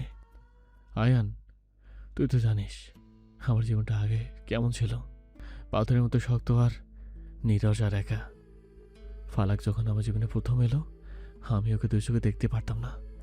ওকে তাচ্ছিল্য করেছি, আমি অবহেলা করেছি, কিন্তু ওই মেয়েটা তার সরলতা আর মায়া দিয়ে আমার বিষাক্ত জীবনটাকে আমূল বদলে দিল। ও আমাকে নতুন করে বাঁচতে শিখিয়েছিল, আমাকে ভালোবাসার মানে বুঝিয়েছিল। আজ অপারেশন থিয়েটার দরজা দাঁড়িয়ে ডক্টর বলল ও আর থাকবে না। আমি বুঝলাম ওর সাথে শেষ হয়ে গেছে। আয়ান, ফালাক বড় কোমল একটা মেয়ে। ও একা একা কোথাও যেতে খুব ভয় পায়। আমি কিভাবে একাকি ওই পরে পরে দীর্ঘ রাস্তায় ছেড়ে দিই রে? ও যদি সেখানে গিয়েও আমার হাত খোঁজে, ও যদি আমাকে না পেয়ে কেঁদে ফেলে, আমি ওকে একা ছাড়তে পারবো না। ও যেখানে যাচ্ছে আমি ওর হাতটা শক্ত করে ধরে ওখানেই যাচ্ছি। আমরা অন্য কোথাও এক হব। আয়ান, আমার একটা শেষ অনুরোধ রাখবি। আমার অনাগত সন্তান দুটোকে তুই দেখিস, ওদের রাখলে রাখিস, ওদের নিজের পরিচয় বড় করিস, ওদের বলিস ওদের মা ছিল এই পৃথিবীর শ্রেষ্ঠ এক মানবী। ভালো থাকিস ভাই। মির্জা বাড়ির দায়িত্ব আজ থেকে তোর কাঁধে দিয়ে গেলাম। ফালাক ডাকছে রে, ওর খুব ভয় লাগছে। আমি যাচ্ছি রে। ইতি, তোর বড় ভাই সাত মির্জা। সাদের শরীরের প্রতিটা কোষ যেন ভয়ে কুঁকড়ে যাচ্ছে। গায়ের উপর দিয়ে এক তীব্র বরফ শীতল স্রোত বয়ে গেল। দীর্ঘ নিঃশ্বাসগুলো এতটাই ভারী হয়ে উঠছিল যে মনে হচ্ছিল দম বন্ধ হয়ে যাবে। ঠিক তখনই এক পরিচিত সুবাস নাকে ঠাকে। সাদ ধরফর করে উঠে বসলো। কপাল বেয়ে অঝরে ঘাম ঝরছে। চোখ মেলে প্রথমে দেখে ফালাকে শিওরে হেলান দিয়ে আছে সাদ, আর গভীর ঘুমে আচ্ছন্ন হয়ে আছে ফালাক। সাদ কয়েক মুহূর্তে স্তব্ধ হয়ে ফালাকের মুখের দিকে তাকিয়ে রইল। ফালাকের শান্ত চেহারা, সব ঠিক আছে। সাদ কাঁপা কাঁপা হাত বাড়িয়ে ফালাকের নাকে নিঃশ্বাস পড়ছে কিনা দেখলো। স্বাভাবিক, ও জীবিত আর সাদের পাশেই আছে। ওই যে চিঠিটা, ডাক্তারদের ওই রক্তমাখা গ্লাভস আর ফালাককে হারিয়ে ফেলার সেই তীব্র হাহাকার, সবই কি তবে স্বপ্ন ছিল? সাদ বুঝতে পারল ফালাকে শিওরে বসে কখন যে ঘুমিয়ে পড়েছিল। অবচেতন মনের আতঙ্কটায় ভয়ঙ্কর এক দুঃস্বপ্ন হয়ে দেখা দিয়েছে। সাদ খুব সন্তর্পণে ফালাককে বুকের কাছে টেনে নিল। ঘুমে থাকা ফালাক একটু নড়ে চড়ে সাদের বুকে মুখ লুকালো। সাদের মনে হলো ও যেন হারানো কোনো স্বর্গ ফিরে পেয়েছে। স্বপ্নটা এতটাই বাস্তব ছিল যে সাদের চোখ থেকে দুফোঁটা নোনা জল গড়িয়ে ফালাকের চুলে পড়ল। ফালাকের কপালে দীর্ঘ এক চুমু খেলো। সাদের মা আর চাচি চলে এসেছে। আজ এই সময় থাকা দরকার। সাদ জানে মা আর চাচি আসাতে ফালাকের মানসিক শক্তি অনেক বাড়বে। ফালাকও এতদিন পর মায়ের হাতে ছোঁয়া পেয়ে যেন নতুন প্রাণ ফিরে পেল। দেখতে দেখতে ফালাকের গর্ভকালীন 9 মাস পূর্ণ হলো। এই কয়েকটা মাস সাদের জন্য ছিল এক অগ্নি পরীক্ষা। সে ভয়ঙ্কর দুঃস্বপ্নের পর থেকে সাদ ফালাকে এক মুহূর্তের জন্য চোখের আড়াল করেনি। সাদের মা, ছোট চাচিও যখন ফালাকের শারীরিক জটিলতার কথা শুনলেন শুরুতে ভেঙে পড়লেও পরে তারা নিজেদেরকে সামলে ফালাকের সেবায় আত্মনিয়োগ করেছেন। সাদের দিন কাটতো জায়নামাজে আর রাত কাটতো ফালাকের শিওরে বসে অনাগত সন্তানদের আর ফালাকের আয়ু ভিক্ষা করে। অবশেষে সেই মহেন্দ্রক্ষণ উপস্থিত। ডেলিভারির দিন নির্ধারিত হলো। হসপিটালের করিডোরে আজ যেন এক থমথমে নিস্তব্ধতা। সাদের বাবাও দুদিন আগে দেশ থেকে চলে এসেছেন। অপারেশন থিয়েটারের দরজার সামনে সাদ পায়চারি করছে। ওর কপাল বেয়ে ঘাম ঝরছে। অস্থিরতা দেখে মনে হচ্ছে নিজেই বুঝি জ্ঞান হারাবে। ডাক্তাররা ভেতরে যাওয়ার আগে বলে গেছেন, আমরা আমাদের সর্বোচ্চ চেষ্টা করছি। সাদের বাবা সাদের কাঁধে হাত রাখলেন। শান্ত হও সাদ, আল্লাহর উপর ভরসা রাখো। কিন্তু সাদ কিছু শুনছে না। ওর কান শুধু অপারেশন থিয়েটারের ভেতরের থেকে কোনো আওয়াজ পাওয়ার অপেক্ষায় আছে। সাদ এক জায়গায় স্থির হয়ে দাঁড়াতে পারছে না। করিডোরের এক মাথা থেকে অন্য মাথা পর্যন্ত পাগলের মতো পায়চারি করছে। এখন কোনো সান্ত্বনা চায় না, কোনো যুক্তি শুনতে চায় না। শুধু চায় ওটির এই ভারী দরজাটা খুলে কেউ একজন এসে বলুক ফালাক সুস্থ আছে। সাদ দেয়ালের সাথে হেলান দিয়ে ধপ করে মেঝেতে বসে পড়ল। সাদের চোখের সামনে বারবার ফালাকের মায়াবী মুখটা ভেসে উঠছে। সাদ ওটির দরজার দিকে ছুটে গেল। কাচের ভেতর দিয়ে দেখার চেষ্টা করলো। মনে হচ্ছে যদি নিজের প্রাণটা নিয়ে ফালাককে বাঁচিয়ে আনতে পারত তবেও এক সেকেন্ডও দেরি করতো না। মনে হলো শরীরটা অবশ্যই আসছে। অস্থিরতার এমন এক চরম পর্যায়ে পৌঁছেছে যে সাদের চোখের দৃষ্টি ঝাপসা হয়ে এলো। দেখলো ওর বাবা আর মা এদিকে এগিয়ে আসছেন। সাদ করিডোরের মাঝখানে হাঁটু গেড়ে বসে পড়লো। মাথাটা নুয়ে পড়লো মেঝের দিকে। সাদের কাছে এখন প্রতিটা সেকেন্ড এক একটা যুগের মতো দীর্ঘ। দীর্ঘ প্রতীক্ষার পর হঠাৎ নিস্তব্ধতা চিরে একটা কান্নার আওয়াজ ভেসে এলো। একটু পর ওটির দরজা খুলে নার্স বেরিয়ে এলেন। তার কোলে একটা ছোট্ট মোড়ানো তুলতুলে শিশু। অভিনন্দন মিস্টার মির্জা, আপনার পুত্র সন্তান হয়েছে। ইটস বেবি বয়। সাদ কাপা কাপা হাতে নীল রঙে তোয়ালেতে মোড়ানো বাবুটাকে কোলে নিল। নিজের রক্ত মাংসের প্রথম স্পর্শ। অদ্ভুত এক অনুভূতিতে সাদের চোখের কোণ ভিজে উঠল। বাচ্চার নরম গাল চুমু দিল। সাদের বাবা মা চাচি এগিয়ে দেখতে লাগলেন নাতিকে। সাদের বাবা মা চাচি তখন খুশিতে আত্মহারা। তারা ঘিরে ধরলেন নতুন অতিথিকে। সাদের মা চোখের জল মুছতে মুছতে নাতির কপালে হাত রাখলেন। ঠিক তখনই নার্সের কণ্ঠস্বর ভেসে এলো, ইটস আ বেবি গার্ল। গোলাপি তোয়ালেতে মোড়ানো ফুটফুটে রাজকন্যাকে যখন সাদের অন্য হাতের উপর দেওয়া হলো, সাদের হৃৎপিণ্ড যেন এক মুহূর্তের জন্য থমকে গেল। এক পাশেও রাজপুত্র, অন্য পাশেও রাজকন্যা। যমজ দুই ভাই বোনকে যখন একসাথে বুকের কাছে আগলে ধরলো, বাচ্চাদের কপালে পর্যায়ক্রমে ঠোঁট ছোঁয়ালো। সাদ একবার মুখ তুলে বাবা মায়ের দিকে তাকালো, যাদের চোখে আজ আনন্দের বন্যা। কিন্তু পরক্ষণীয় দৃষ্টি চলে গেল ওটির বন্ধ দরজার দিকে। নার্সকে জিজ্ঞাসা করলো, ফালাক, আমার ওয়াইফ কেমন আছে? আপনার ওয়াইফ ভালো আছেন, তবে প্রচুর ব্লিডিং হয়েছে, তাই এখনই ব্লাড দিতে হচ্ছে। আপনি যে ব্যবস্থা করে রেখেছিলেন সেই ব্লাড ব্যাগগুলো অলরেডি ট্রান্সফিউশন শুরু হয়েছে। ওনার সেন্স ফিরতে কিছুটা সময় লাগবে। আজ আল্লাহর অশেষ রহমতে ভয়ঙ্কর জটিলতা কাটিয়ে ফালাক ফিরে এসেছে। সাদ মনে মনে বলল, আলহামদুলিল্লাহ। বাড়ির বড়দের মুখে এখন খুশির হাসি। সাদের বাবা নাতি নাতনি কোলে নিয়ে আজান দিচ্ছেন, আর সাদ শুধু ওটির দরজার দিকে তাকিয়ে আছে। কখনোই ট্রলিতে করে ওর ফালাক সুস্থভাবে বেরিয়ে আসবে। নার্স যখন এসে জানালো যে ফালাকের জ্ঞান ফিরেছে, এখন ভেতরে যেতে পারবে, সাদ দ্রুত কেবিনের ভেতর ঢুকে পড়ল। সাদা ধবধবে বিছানায় ফালাক শুয়ে আছে, খুব ঢিল লয়ে চোখের পাতা মেলল। সাদ মাথার কাছে গিয়ে দাঁড়ালো। ফালাক ম্লান একটা হাসি দিল। সাদ কোনো কথা বলতে পারল না। ফালাকের পাশে বসে একটা হাত নিজের দুই হাতের মুঠোয় শক্ত করে চেপে ধরল। আমাদের আমাদের বাচ্চারা? সাদ ফালাকের কপালে দীর্ঘ চুমু খেলো। চোখের এক ফোঁটা জল ফালাকের গালে গিয়ে পড়ল। ওরা একদম ঠিক আছে ফালাক। আমাদের একটা রাজপুত্র আর একটা রাজকন্যা হয়েছে।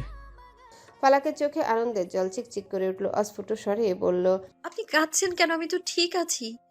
সাদ ফালাকের হাতটা নিজের ঠোঁটের সাথে চেপে ধরে ফুপিয়ে উঠল। যে ভয় গত কয়েক মাস ধরে নিজের বুকের পাথর করে চেপে রেখেছিল, আস্তা জলের মতো বেরিয়ে আসছে। ফালাক অন্য হাতটা বাড়িয়ে সাদের চুলে বিলি কেটে দিল। সাদের মতো শক্ত মনের মানুষ আজ একদম ভেঙে পড়েছে। ফালাক আর কিছু বলল না। থাক, কাঁদুক, কিছু কিছু অনুভূতি এভাবে প্রকাশ করুক।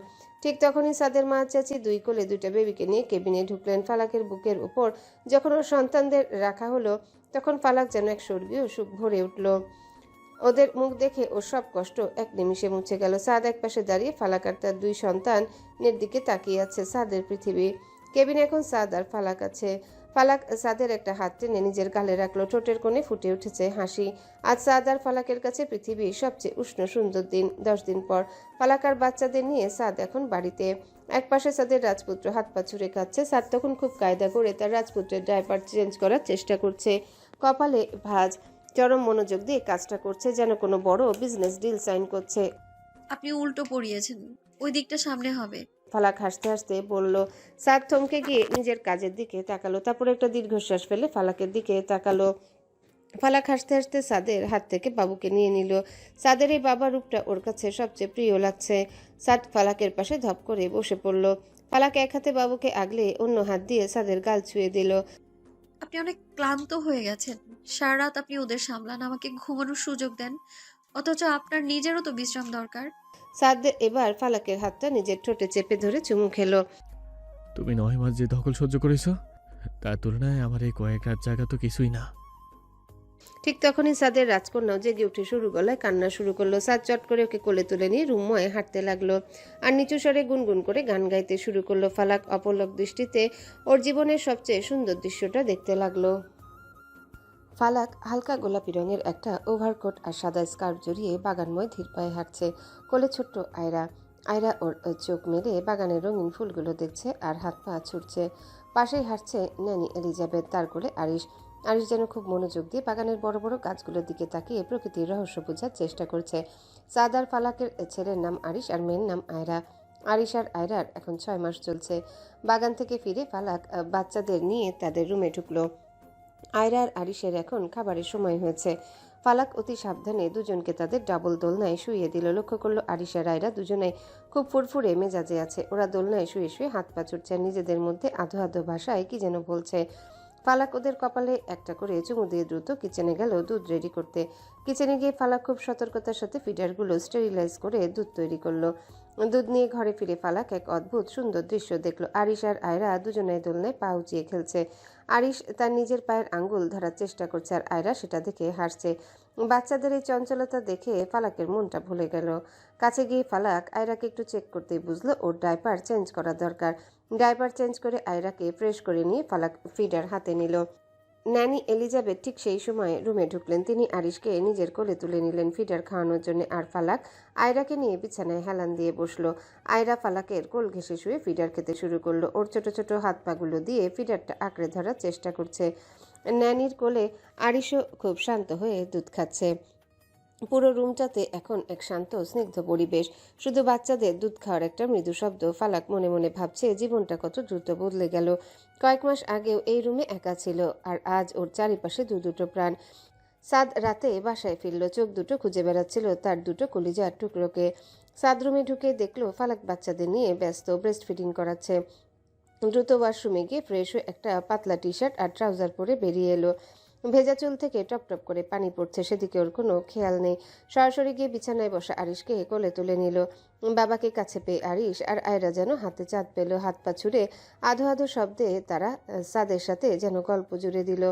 ফালাক কিছুক্ষণ আগে অন্য রুমে গিয়েছিল। রুমে ঢুকে দেখলো সাদ বিছানায় বসে আরিশকে উঁচুতে তুলে খেলা করছে, আর আয়রা সাদের পায়ের উপর দিয়ে হামাগুড়ি দেওয়ার চেষ্টা করছে, কিন্তু সাদের ভেজা চুল থেকে পানি পড়ছে। ফালাক ম্লান হেসে সাদের দিকে তাকালো।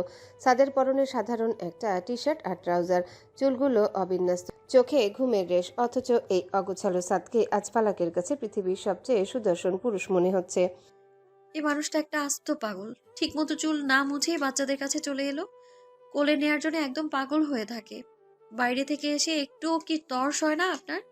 সাদ কোনো উত্তর দিল না। ফালাক একটা শুকনো টাওয়েল হাতে নিয়ে সাদের ঠিক পেছনে গিয়ে দাঁড়ালো। সাদ তখন বিছানায় বাবুদের মাঝখানে বসে আছে। ফালাক সাদের মাথাটা টাওয়েল দিয়ে জড়িয়ে খুব যত্ন করে চুল মুছতে শুরু করলো। এই, আপনি কি এখনো বাচ্চা আছেন? এভাবে ভেজা চুলে থাকলে তো ঠান্ডা লাগবে আপনার। আপনার কি একদমই নিজের শরীরের দিকে খেয়াল নেই? সাদ ফালাকের হাতে ছোঁয়া পেয়ে একটু শান্ত হলো, মুখ না ফিরিয়েই হাসলো। আমার খেয়াল রাখার জন্য তুমি তো আসোই ফালাক। তাও এখন আপনি একা নন। আপনার ওপর এই 3টে মানুষের জীবন নির্ভর করে। আপনার এই খামখেয়ালি কবে যে যাবে? সাদ এবার ফালাকের কোমর জড়িয়ে ধরে কাছে টেনে বলল, যাবে না এই খামখেয়ালি। ছোট্ট রুমে আজ শুধু ভালোবাসা, বাচ্চাদের কলকাকলি আর এক দম্পতির পরম নির্ভরতা। আরিশ আর আয়রা যেন বাবা মায়ের এই ভালোবাসার ভঙ্গি দেখে আরও জোরে হাত পা ছুটতে লাগলো। আরিশ অনেক আগেই ঘুমিয়ে পড়েছে, কিন্তু আয়রা আজ ঘুমাচ্ছে না। সাদ আয়রাকে বুকে নিয়ে পায়চারি করে অবশেষে ওকে ঘুম পাড়ালো। খুব সাবধানে শুইয়ে দিয়ে সাদ যখন সোজা হয়ে দাঁড়ায়, তখনই ওর চোখ গেল ড্রেসিং টেবিলের সামনে দাঁড়িয়ে থাকা ফালাকের দিকে। ফালাক আজ একটা ধবধবে সাদা রঙের জামদানি শাড়ি পরেছে। এই মুহূর্তে ওকে যেন কোনো রূপকথার পরী মনে হচ্ছে। আয়নার সামনে দাঁড়িয়ে খুব ধীর লয়ে নিজের চুলগুলো গুছিয়ে একটা হাত খোপা বাঁধছে। ঘাড়ের কাছের কয়েকটা অবাধ্য চুল অবহেলায় ঝুলে আছে। এদিকে সাদের তৃষ্ণার্ত চোখ জোড়া ওকে ঠিক কতটা গভীরভাবে পর্যবেক্ষণ করছে তার ফালাকের অজানা। সাদ নিঃশব্দে ফালাকের ঠিক পেছনে এসে দাঁড়ালো। ফালাক কিছু বুঝে ওঠার আগে সাদ ফালাককে পাজা কোলে তুলে নিল। এ কি করছেন? ছাড়ুন। সাদ ফালাকের চোখের দিকে স্থির দৃষ্টিতে তাকিয়ে বলল, চুপ, একদম কথা বলবে না। ফালাক অপ্রস্তুত হয়ে সাদের গলা জড়িয়ে ধরল। সাদ ফালাককে নিয়ে ধীর পায়ে ওদের পাশে রুমটার দিকে পা বাড়ালো। হঠাৎ এভাবে কোলে নিলেন কেন? সাদ থামল না। ফালাককে আরো শক্ত করে নিজের বুকের সাথে মিশিয়ে নিল। ফালাকের সাদা শাড়ির আঁচলটা মেঝের কার্পেট ছুঁয়ে লুটিয়ে পড়েছে। সাদ অন্য রুমে ঢুকে দরজাটা বন্ধ করে দিল। রুমে ফালাককে খুব আলতো করে বিছানায় নামিয়ে দিল, কিন্তু বাহুডোর থেকে মুক্ত হতে দিল না। ফায়ারপ্লেসের আগুনের আভা ফালাকের সাদা শাড়িতে প্রতিফলিত এক অপার্থিব পরিবেশ তৈরি করেছে। সাদের নিঃশ্বাস ফালাকের ঘাড়ে পড়তে শিওরে উঠল। ফালাক সাদের শার্টের কলারটা খামচে ধরে চোখ বুঝল।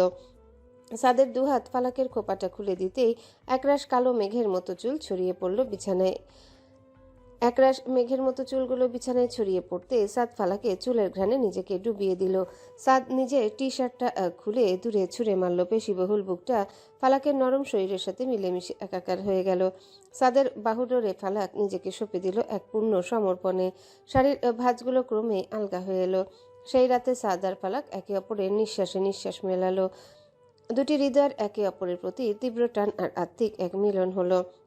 ফালাক অনেকক্ষণ ধরেই চেষ্টা করলো আরিশকে সাদের কোল থেকে নামাতে। ওর পছন্দের খেলনা দিল, ন্যানি এলিজাবেথকে ডাকলো, এমনকি আয়রাকে ওর পাশে শুইয়ে দিল, কিন্তু আরিশের এক কথা যেন সে বাবার গলা ছাড়বে না। সাদ কোল থেকে নামাতে নিলে সে মুখ লাল করে এমন চিৎকার দিয়ে কান্না শুরু করছে যে সাদের এসব দেখে বুক ফেটে যাচ্ছে।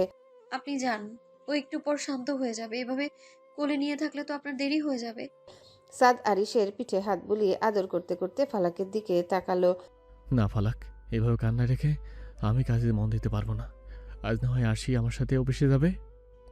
ফালাক অবাক হয়ে তাকিয়ে রইল। সাদ সত্যি আরিশকে কোলে নিয়ে গাড়ির দিকে পা বাড়ালো। সাথে নিল আরিশের ডাইপারের ব্যাগ আর দুধের ফিডার। সাদ তার ব্ল্যাক মার্সিডিস থেকে নামলো। তখন সবার চোখ ছানা পড়া। বডিগার্ডরা দৌড়ে এসে দরজা খুললো আর দেখলো তাদের গম্ভীর বস এক হাতে ব্রিফকেস আর অন্য হাতে একটা ফুটফুটে শিশুকে আগলে ধরে আছেন। অফিসের রিসেপশন থেকে শুরু করে কেবিন পর্যন্ত সবাই আরিশকে দেখে মুগ্ধ।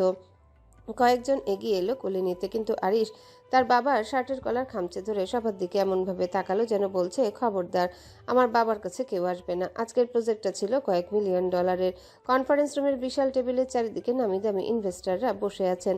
সাদ ভেতরে ঢোকা মাত্রই সবাই উঠে দাঁড়ালো, কিন্তু সবার চোখে মুখে বিস্ময়।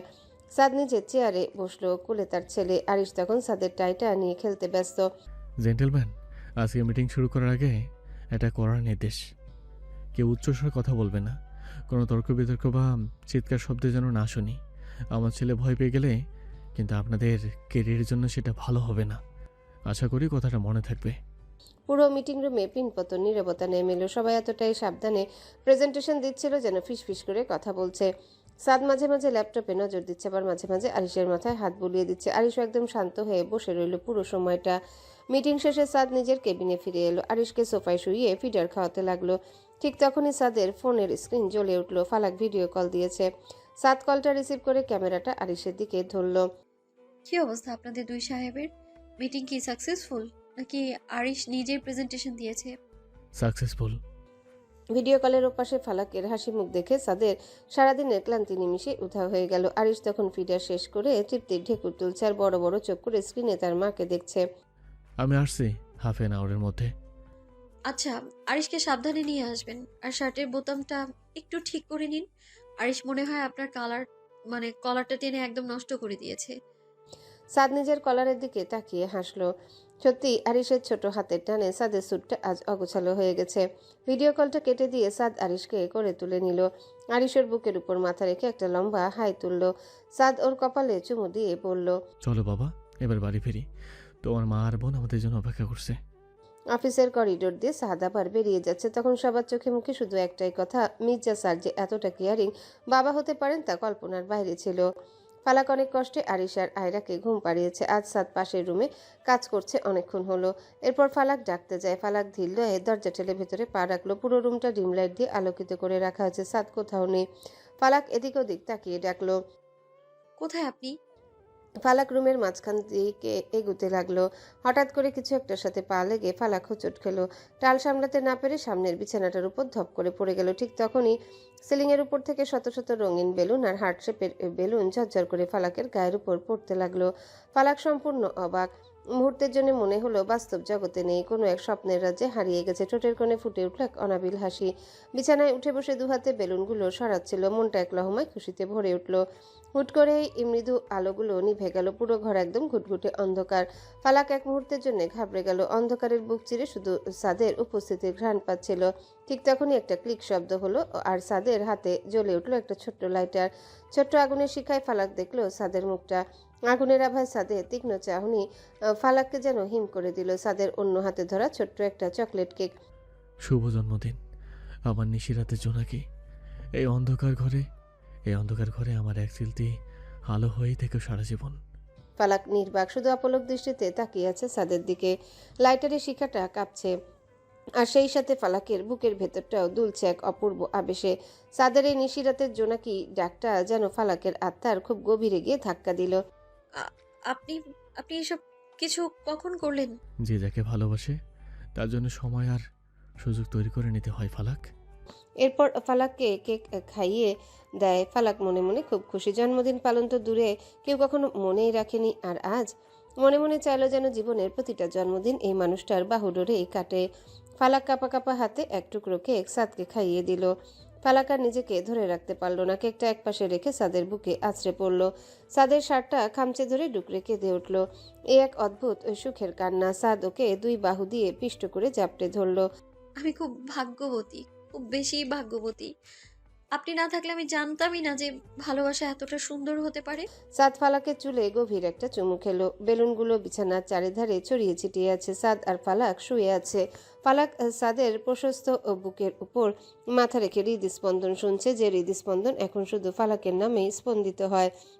সাদ এক হাত দিয়ে ফালাকের এলোমেলো চুলগুলো সরিয়ে দিচ্ছিল। অনেক রাত হলো, ঘুমাচ্ছে না তোমার?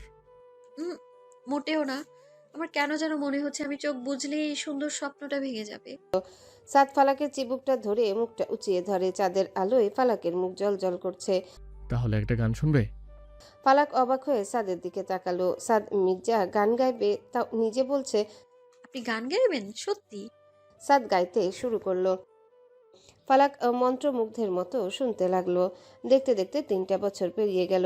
মির্জাবাড়ি এখন আগের চেয়েও দ্বিগুণ কোলাহল, দ্বিগুণ প্রাণ চাঞ্চল্য। আয়ান আর নীলার 1 বছরের ছেলে হয়েছে। ঈশান রিমার 8 মাসের ফুটফুটের রাজকন্যা রোজ। মীরার বিয়ে হয়ে গেছে। মির্জাবাড়ির আদুরে মেয়েটা এখন অন্য এক ঘর আলো করে আছে। এদিকে সেই ছোট্ট আরিশ আয়রাও বড় হয়ে গেছে, এখন কথা বলতে পারে, ঘর জুড়ে হেঁটে বেড়ায়। মীরার বিয়ে উপলক্ষে সাদ আর ফালাক বাংলাদেশে এসেছে। বাবা মায়ের কবরের পাশে দাঁড়িয়ে ফালাক আজ অঝরে কেঁদেছে। পাশে দাঁড়িয়ে ফারদিনও নির্বাক। সাদ ফালাকের কাঁধে হাত রেখে সান্ত্বনা দিয়েছে। জিয়ারত শেষ করে ওরা গাড়িতে ফিরল। সাদ ড্রাইভিং সিটে, পাশে ফালাকের কোলে ছোট্ট আয়রা, পেছনের সিটে ফারদিনের কোলে আরিশ। রোদের তাপে ফালাকের গলা শুকিয়ে কাঠ হয়ে গেছে। খুব পানি তেষ্টা পেয়েছে, একটু পানি আনবেন? সাদ গাড়িটা মেন রোডের পাশে একটা ছোট বাজারের সামনে থামায়। সাদ গাড়ি থেকে নামতে চাইল, কিন্তু আয়রা তখন বাবার শার্টের কলা শক্ত করে ধরে কান্না জুড়ে দিল। ও বাবাকে ছাড়া এক মুহূর্ত থাকতে নারাজ। আপনি ওকে কোলে নিন, আমি বরং দোকান থেকে পানিটা নিয়ে আসছি। ফালাক রাস্তা পার হয়ে সামনের একটা মুদি দোকানে গেল। সেখানে 4-5টা বখাটে ছেলে টুলে বসে আড্ডা দিচ্ছিল। ফালাকের গায়ে একটা দামি সিল্কের শাড়ি, তাকে দেখে ছেলেগুলো শীষ দিয়ে উঠে। আরে জোস তো, এই এলাকায় এমন মাল আগে তো দেখি নাই। যাবেন নাকি আপা আমাদের সাথে? পানি না খেয়ে কোল্ড ড্রিঙ্কস খাওয়াই। ফালাক জলদি পানির বোতল নিয়ে টাকা দিয়ে জুতো পায়ে গাড়ির দিকে ফিরতে লাগলো। ফালাক প্রায় দৌড়ে গাড়ির কাছে এলো। ফালাকের ফ্যাকাশে মুখ দেখে সাদের রক্ত মাথায় চড়ে গেল। সাদ গাড়ির জানালা দিয়ে পুরো দৃশ্যটা দেখেছে। সাদ একদম শান্ত ভঙ্গিতে গাড়ি থেকে নামলো। কোলে আয়রা। ফালাকের কাছে গিয়ে খুব ধীরস্থিরভাবে আয়রাকে ফালাকের কোলে তুলে দিল। ফালাক, আয়রাকে ধরো। ধীর পায়ে দোকানটার দিকে এগিয়ে গেল। বখাটে ছেলেগুলো তখনও হাসাহাসি করছিল, কিন্তু সাদকে কাছে আসতে দেখে ওদের হাসি উবে গেল। সাদের ব্যক্তিত্ব এমন যে সাধারণ মানুষ ভয়ে পিছিয়ে যায়। সাদ কিছু না বলে পাশের একটা ডাব বিক্রেতার ভ্যান থেকে একটা ধারালো দা তুলে নিল। চকচকে ইস্পাতের সেই দাটা সাদের হাতে দেখে চারিপাশের লোকজন চিৎকার করে উঠল, কিন্তু সাদ নির্বিকার। এই, আপনি কে? মারামারি করবেন নাকি? রাস্তার ধারে ডাব বিক্রেতা থেকে শুরু করে পথচারী সবার চোখ তখন ওই দীর্ঘকায় মানুষটার দিকে। সাদের পরনে দামি শার্ট, রোদের আলোয় দায়ের ইস্পাতটা ঝিলিক দিয়ে উঠল। এই অবস্থায় সাদকে দেখে সেখানে উপস্থিত সবার কলিজা যেন শুকিয়ে এলো। সাদ এক পা করে বখাটেদের দিকে এগোচ্ছে। ওর হাঁটার মধ্যে কোনো তাড়াহুড়ো নেই, আছে এক অদ্ভুত শিকারী বাঘের মতো ছন্দ। বখাটে 4-5টা ছেলে যারা একটু আগেও ফালাককে নিয়ে নোংরা মন্তব্য করছিল, তাদের বুক এখন দুরু দুরু কাঁপছে। কার দিকে তাকে হাসছিলি তোরা? কোন মুখ দিয়ে কথা বলছিলি? সবচেয়ে সাহসী ছেলেটা রুখে দাঁড়ানোর চেষ্টা করলো। ওই মিয়া, দা নিয়া ভয় দেখাস? আমরা এই এলাকায়। কথা শেষ হওয়ার আগে সাদ বিদ্যুৎ বেগে এগিয়ে এলো। সাদের হাতের দাটা বাতাসের বুক চিরে স্বপন করে নামলো। সবাই ভাবলো বুঝি ছেলেটার মাথা দুভাগ হয়ে গেল, কিন্তু না, সাদ লক্ষ্যভ্রষ্ট হয়নি। দায়ের উল্টো পাশ দিয়ে এমন এক জোরালো আঘাত করলো, ছেলেটা আর্তনাদ করে মাটিতে লুটিয়ে পড়লো। বাকি 3জন তেড়ে আসতে চাইলে সাদ এক লাথিতে একজনকে দোকানের ভিতর ফেলে দিল।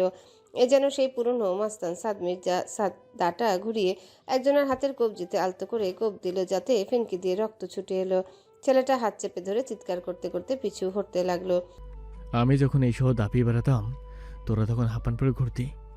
সাদ এবার বাকি 2জনকে কলার ধরে টেনে হিঁচড়ে রাস্তার মাঝখানে নিয়ে এলো। একজনের চুলের মুঠি ধরে মাথাটা ডাবের ভ্যানের উপর সজোরে ঠুকলো। টপটপ করে রক্ত ঝরঝর কপাল থেকে। সাদ দাটা ওর গলার খুব কাছে ঠেকিয়ে ধরলো। আমার স্ত্রীর দিকে তাকে নোংরা মন্তব্য করা শিখে পেয়েছিস? আর কোনো মেয়ের সাথে এমন করতে যদি দেখি, তবে এই দা দিয়ে তোদের শরীরের প্রতিটি জয়েন্ট আলাদা করে দেব, মনে থাকবে? আশেপাশে মানুষজন ভয়ে জটলা পাকিয়েছে, কিন্তু কারো হিম্মত নেই সাদকে থামানোর। এক লোক পাশ থেকে বলে উঠল, আরে এ তো মির্জাবাড়ির বড় ছেলে, সে যে জমদূত ছিল এককালে। সাদ দাটা ভ্যানের উপরে থাকা ডাবের মধ্যে গেঁথে দিল। তারপর পকেট থেকে একটা সাদা রুমাল বের করে খুব আয়াসী ভঙ্গিতে নিজের হাতে রক্তের ছিটে ফোঁটাগুলো মুছল। ফালাক গাড়ির ভেতরে বসে থরথর করে কাঁপছে। ওর 2 হাতে আয়রাকে চেপে ধরে রেখেছে। সাদ ড্রাইভিং সিটে বসে ইঞ্জিন স্টার্ট দিল। গাড়িটা ধুলো উড়িয়ে চলে গেল। পানিটা দাও। ফালাক কাপা কাপা হাতে পানির বোতলটা বাড়িয়ে দিল। ফালাক বুঝতে পারে সাদ মির্জার ভেতর যে এক ভয়ঙ্কর মাস্তানটা এখনো জ্যান্ত আছে। বাতটা ভর্তি ফেনা আর রঙিন প্লাস্টিকের খেলনা হাঁস। আছি, একদম নড়বে না, চোখে শ্যাম্পু ঢুকে যাবে তো বাবা। আরিশ বাথটাবের পানি ছিটানোয় ব্যস্ত। সে 2 হাতে পানি থাবড়াচ্ছে, আর সেই পানি গিয়ে সরাসরি সাদের মুখে চুলে লাগছে। সাদ পুরো ভিজে একাকার। আয়রা তখন তার বাবার কোলের কাছে লেপ্টে আছে। ওর মাথায় প্রচুর শ্যাম্পুর ফেনা, একদম সাদা পাহাড়ের মতো লাগছে। আয়রা ওর ছোট ছোট হাত দিয়ে সাদের গালে ফেনা মাখিয়ে দিচ্ছে। সাদ হেসে ফেললো, আয়রাকে কোলে তুলে নিয়ে শাওয়ারের নিচে ধরলো। আয়রা ঠান্ডা পানির স্পর্শে চিৎকার করে উঠলো আর আরিশকে উদ্দেশ্য করে পানি ছিটাতে শুরু করলো। ঠিক তখনই ফালাক দরজায় এসে দাঁড়ালো, হাতে বাচ্চাদের টাওয়েল আর পরিষ্কার কাপড়। বাথরুমের অবস্থা দেখে কপালে হাত দিল। সাদের অবস্থা দেখে মনে হচ্ছে নিজেই বাচ্চাদের সাথে গোসল করছে। এ কি অবস্থা করেছেন? আমি জানতাম আপনি নিজের অবস্থার 12টা বাজাবেন। আরিশ, আয়রা বাবাকে কেন ভিজিয়ে দিলে তোমরা? আরে ফালাক, বকা দিও না তো, ওরা তো আনন্দ করছে। আরশি, আয়রা, তোমাদের আম্মুকে একটু ভিজিয়ে দাও তো। বাবার হুকুম পাওয়া মাত্রই আরিশ দুহাতে পানি ছিটিয়ে দিল ফালাকের দিকে। ফালাকের শাড়ির আঁচল ভিজে গেল। ফালাক কৃত্রিম রাগ দেখিয়ে বলল, খুব হচ্ছে তাই না? আপনারা তিনজনে মিলে একদল হয়েছেন। আপনি আসলেই একটা বড় বাচ্চা। জলদি যান, কাপড় পাল্টান। আরিশ আর আয়রা এসো আমার সাথে, তোমাদের রেডি করে দিই। আরিশ আর আয়রা টাওয়েল মুড়ি দিয়ে ঘর জুড়ে দৌড়াতে শুরু করলো। সাদ বাথরুমের আয়নায় নিজের ভেজা অবয়ব দেখে হাসছে। সাদ একবারে শাওয়ার নিয়ে বের হলো, কোমরে টাওয়েল পেঁচিয়ে, চুল থেকে তখনও টপটপ করে পানি পড়ছে। রুমে ঢুকে দেখলো এক ভিন্ন দৃশ্য। আরিশ আর আয়রা বিছানায় বসে খেলছে, ওদের পরনে কোনো জামা নেই। সাদকে দেখা মাত্রই দুটো ছোট মানুষ একসঙ্গে চিৎকার করে উঠলো। ফালাক পাশে আলমারি থেকে কাপড় বের করছিল, সাদের দিকে তাকিয়ে অসহায় ভঙ্গিতে হাসলো। দেখুন আপনার ছেলে মেয়ের কাণ্ড। আমি কতক্ষণ ধরে কাপড় নিয়ে দাঁড়িয়ে আছি, কিন্তু ওদের একই কথা, বাবা না এলে ওরা ড্রেস পরবে না, আপনার কাছেই নাকি রেডি হবে। সাদ মুচকি হাসলো। এই পুচকে দুটোর আবদার মেটানোই যেন এখন ওর প্রধান কাজ। তোয়ালে দিয়ে নিজের চুলগুলো একটু মুছে নিয়ে আলমারির দিকে এগিয়ে গেল। আরশি, এদিকে আসো। সাদ আলমারি থেকে আরিশের জন্য একটা ছোট্ট নেভি ব্লু কালারের পোলো শার্ট আর জিন্স বের করলো।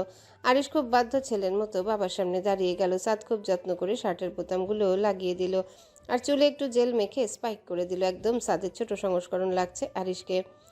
এরপর এলো রাজকন্যার পালা। সাদ আয়রার জন্য একটা টকটকে লাল রঙের ফ্রক বের করলো। আয়রা ওর ছোট ছোট পা দুলিয়ে বিছানায় বসেছিল। সাদা ফ্রকটা পরিয়ে দিল। সাদ খুব সাবধানে আয়রা সিল্কি চুলে দুটো ছোট্ট ঝুটি করে দিল। আয়রা আয়নায় নিজেকে দেখে খুশিতে তালি দিয়ে উঠল। আয়রা সাদের গালে একটা শব্দ করে চুমু খেলো। আরিশ তখন নিজের পকেটে হাত দিয়ে পোজ দিচ্ছে। এবার যাও, দাদুর রুমে গিয়ে দেখো দাদু তোমাদের জন্য কি সারপ্রাইজ রেখেছে। বাবার কথা শোনা মাত্রই ড্রেস পরা এই দুটো বাচ্চা এক দৌড়ে রুমের বাইরে চলে গেল। ওদের ছোট ছোট পায়ের আওয়াজ করিডোরে প্রতিধ্বনি তুলল। ফালাক এতক্ষণ মুগ্ধ হয়ে দৃশ্যটা দেখছিল। সাদ তখনও খালি গায়ে ও সুঠাম পেশিবহুল শরীরের ভাঁজে পানির কণাগুলো চিকচিক করছে। বাচ্চাদের ছোট ছোট পায়ের শব্দ করিডোর দিয়ে মিলিয়ে যেতে রুমের ভেতরে এক অদ্ভুত শান্ত নীরবতা নেমে এলো। ফালাক আলমারির কাছে দাঁড়িয়েছিল, হাতে সাদের জন্য বের করা সুগন্ধি। সাদ আর এক মুহূর্ত দেরি করলো না। খালি গায়ে কোমরে তোয়ালো জড়ানো অবস্থাতে দীর্ঘ পা ফেলে ফালাকের ঠিক পেছনে এসে দাঁড়ালো। সাদ ফালাকের দুই হাত ধরে দেয়ালের সাথে চেপে ধরে। ফালাকের নিঃশ্বাস যেন বন্ধ হয়ে আসার জোগাড়। ছাড়ুন, কেউ চলে আসবে তো। সাদ কোনো উত্তর দিল না। গভীর কালো চোখের মণি দুটো তখন ফালাকের গোলাপি রঙের ঠোঁটের উপরে স্থির। সাদের ভেজা চুল থেকে এক ফোঁটা পানি টুপ করে ফালাকের কপালে পড়ল। কিছু বলতে চাইল, কিন্তু তার আগে সাদ খুব আলতো করে ফালাকের চিবুকটা উঁচিয়ে ধরল। তারপর নিবিড় আবেগে ও ফালাকের ঠোঁটে নিজের ঠোঁট ডুবিয়ে দিল। ফালাকের হাতের সুগন্ধি শিশিটা হাত থেকে কার্পেটের উপর পড়ে গেল। সাদের প্রশস্ত কাঁধে হাত রেখে নিজেকে সঁপে দিল। কতক্ষণ পর সাদ মুখ সরালো, কিন্তু ফালাককে ছাড়ল না। ফালাকের কানের লতিতে মুখ ঘষতে ঘষতে ফিসফিস করে পড়ল, দরজাটা বন্ধ করে দিয়ে আসি। সাদের বুকে মুখ লুকিয়ে জোরে জোরে নিঃশ্বাস নিল। হৃৎপিণ্ড ড্রামের মতো বাজছে যেন। আপনি আসলেই দুষ্টু হয়ে গেছেন। সাদ হাসলো। ফালাক আয়নার সামনে দাঁড়িয়ে নিজের এলোমেলো চুল ঠিক করতে ব্যস্ত। আয়না দিয়েই দেখলো সাদ ওর দিকে তাকিয়ে তৃপ্তির এক হাসি দিচ্ছে। সাগরের ঢেউগুলো গর্জন করে এসে বালুচরে আছড়ে পড়ছে, আর সেই নোনা বাতাসে ঝাপটা এসে লাগছে ফালাকের মুখে। পরিবারের বাকিরা একটু দূরে হলি হুল্লোড় করছে। ওরা বাড়ির সবাই আজ সমুদ্রের পাড়ে এসেছে বিকালটায়। পরিবারের সবাই ওইদিকে দূরে ডাব খাওয়া আর ছবি তোলা নিয়ে ব্যস্ত। ফালাক পানির একদম কিনারে দাঁড়ানো, পানির দিকে তাকিয়ে ক্ষণিকের জন্য অতীতে ডুব দিল।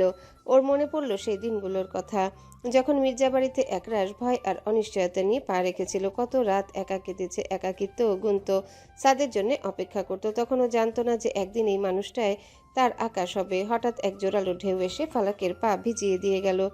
অদ্ভুত এক আবেশে ঠোঁট দুটো কেঁপে উঠল। নিচু স্বরে অনেকটা নিজের মনে গুনগুন করে আওড়াতে লাগলো, নিজেকে আমি বুঝিনি কখনো। নিজের অজান্তে চোখের কোণে এক ফোঁটা জল চিকচিক করে উঠল। এ জল দুঃখের নয়, এ জল পরম প্রাপ্তির। আসলেও নিজেকে চিনত না। জানতো না নিজের ভেতর এতটা ভালোবাসা আর শক্তি লুকানো ছিল। সাদ মির্জা জীবনে এসে ফালাকের অন্ধকার জগৎটাকে প্রদীপের মতো জ্বালিয়ে দিয়েছে। সাদ ফালাকের থেকে কিছুটা দূরে বসে আছে, গভীর কালো চোখের মণি দুটো স্থির হয়ে আছে ফালাকের ওই দুরন্ত নীল অবয়বের উপর। বাতাসে তোড়ে ফালাকের শাড়ি আর চুল উঠছে। সাদ মুগ্ধ হয়ে দেখছে তার জীবনের শ্রেষ্ঠ সুন্দরতম নারীটিকে। পকেট থেকে একটা জিনিস বের করলো, একটা রূপোর নুপুর। ফালাক নিজেও জানে না হারিয়ে যাওয়া নুপুরটা সাদ নিজের কাছে রেখেছে। সাদ এটা সবসময় নিজের কাছে রাখেতে ফালাকের অস্তিত্ব অনুভব করে। সাদ যে মেয়েটাকে কতটা পাগলের মতো ভালোবাসে তা কোনোদিনও মুখে প্রকাশ করবে না। সাদ মির্জার ভালোবাসা তো এমনই, প্রকাশ শেষে কঠিন রক্ষক আর গোপনে সে এক নিঃস্বার্থ প্রেমিক। ফালাক ভাবছে কত শত রাত বালিশে ভিজিয়ে কেঁদেছে, জানালার গ্রিল ধরে সাদের জন্য চাতক পাখির মতো চেয়ে থাকতো। আর আজ সাদ ফালাকের ঠিক পেছন এসে দাঁড়িয়েছে।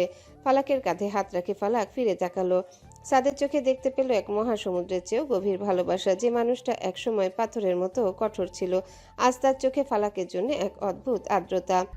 আর কোনো অজানা অন্ধকার নেই ফালাক, তুমি শুধু আমার কাছে আলোকিত নও, তুমি বরং পুরো জগৎটাকে আলো দিয়ে ভরিয়ে দিছ।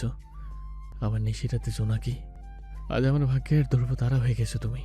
ফালাক সাদের বুকে মাথা রাখলো, চোখের কোণ দিয়ে এক ফোঁটা আনন্দ অশ্রু গড়িয়ে সাদের শার্টে মিশে গেল। এই জীবনের সব চড়াই উতরাই, ভয় আর চোখে জলের সার্থকতা ছিল এই মুহূর্তটুকুতেই। একটু দূরে বালুচরে আরিশ আর আয়রা দৌড়াদৌড়ি করছে। আয়ানের ছেলে আজলান তার ছোট ছোট পায়ে হাঁটার চেষ্টা করছে, আর আয়ান নীলা তাকে টেনে তুলছে। ঈশান রিমা তাদের ছোট্ট রোজকে কোলে নিয়ে খুনসুটি করছে। সাদের বাবা মা, চাচা চাচিরা, দাদি একটু দূরে বসে তৃপ্তিতে নিজের সন্তানদের এই সুখের সংসার দেখছেন। সাদ ফালাকের হাতটা নিজের হাতের মুঠোয় শক্ত করে ধরে। চলবে তো সারা জীবন আমার হাত ধরে? এই সমুদ্রের ঢেউয়ের মতো বারবার ফিরে আসবে তো আমার কাছে? ফালাক হাসলো সেই স্নিগ্ধ হাসি। সাদের বাহু ডোরে নিজেকে সঁপে দিয়ে সমুদ্রের দিগন্তের দিকে তাকালো। যতদিন এই হৃস্পন্দন আছে আমি আপনার ছায়া হয়েই থাকবো। আমি আসলেও জানতাম না যে জীবনটা এতটা সুন্দর হতে পারে। আপনি না এলে আমি সারা জীবন অন্ধকারের মধ্যেই হারিয়ে যেতাম। সাদ ফালাকের চিবুক ধরে মুখটা উঁচিয়ে ধরে। সাদ আঙ্গুল দিয়ে ফালাকের চোখের জল মুছে দিল। ওদেরকে ওখানে রেখে দাও ফালাক, আজ থেকে তোমার ডিকশনারিতে অজানা অন্ধকার বলে কিছুই নেই। আজ তুমি শুধু আমার আর আমি তোমার। আমাদের এই ছোট্ট পৃথিবীটা এভাবে আলোকিত থাকবে। সাদ ফালাকের কপালে নিজের ঠোঁট ছোঁয়ায়। সমুদ্রের ঢেউগুলো ওদের পায়ের নিচে লুটিয়ে পড়ছে বারবার, যেন ফালাকের বলয় কথাগুলোর সাথে তাল মেলাচ্ছে। ফালাক মনে মনে আবারও আওড়ালো। সমুদ্রের গর্জন, বাতাস আর মির্জা পরিবারের এক ঝাঁক মানুষের হাসাহাসি সব মিলেমিশে একাকার হয়ে গেল।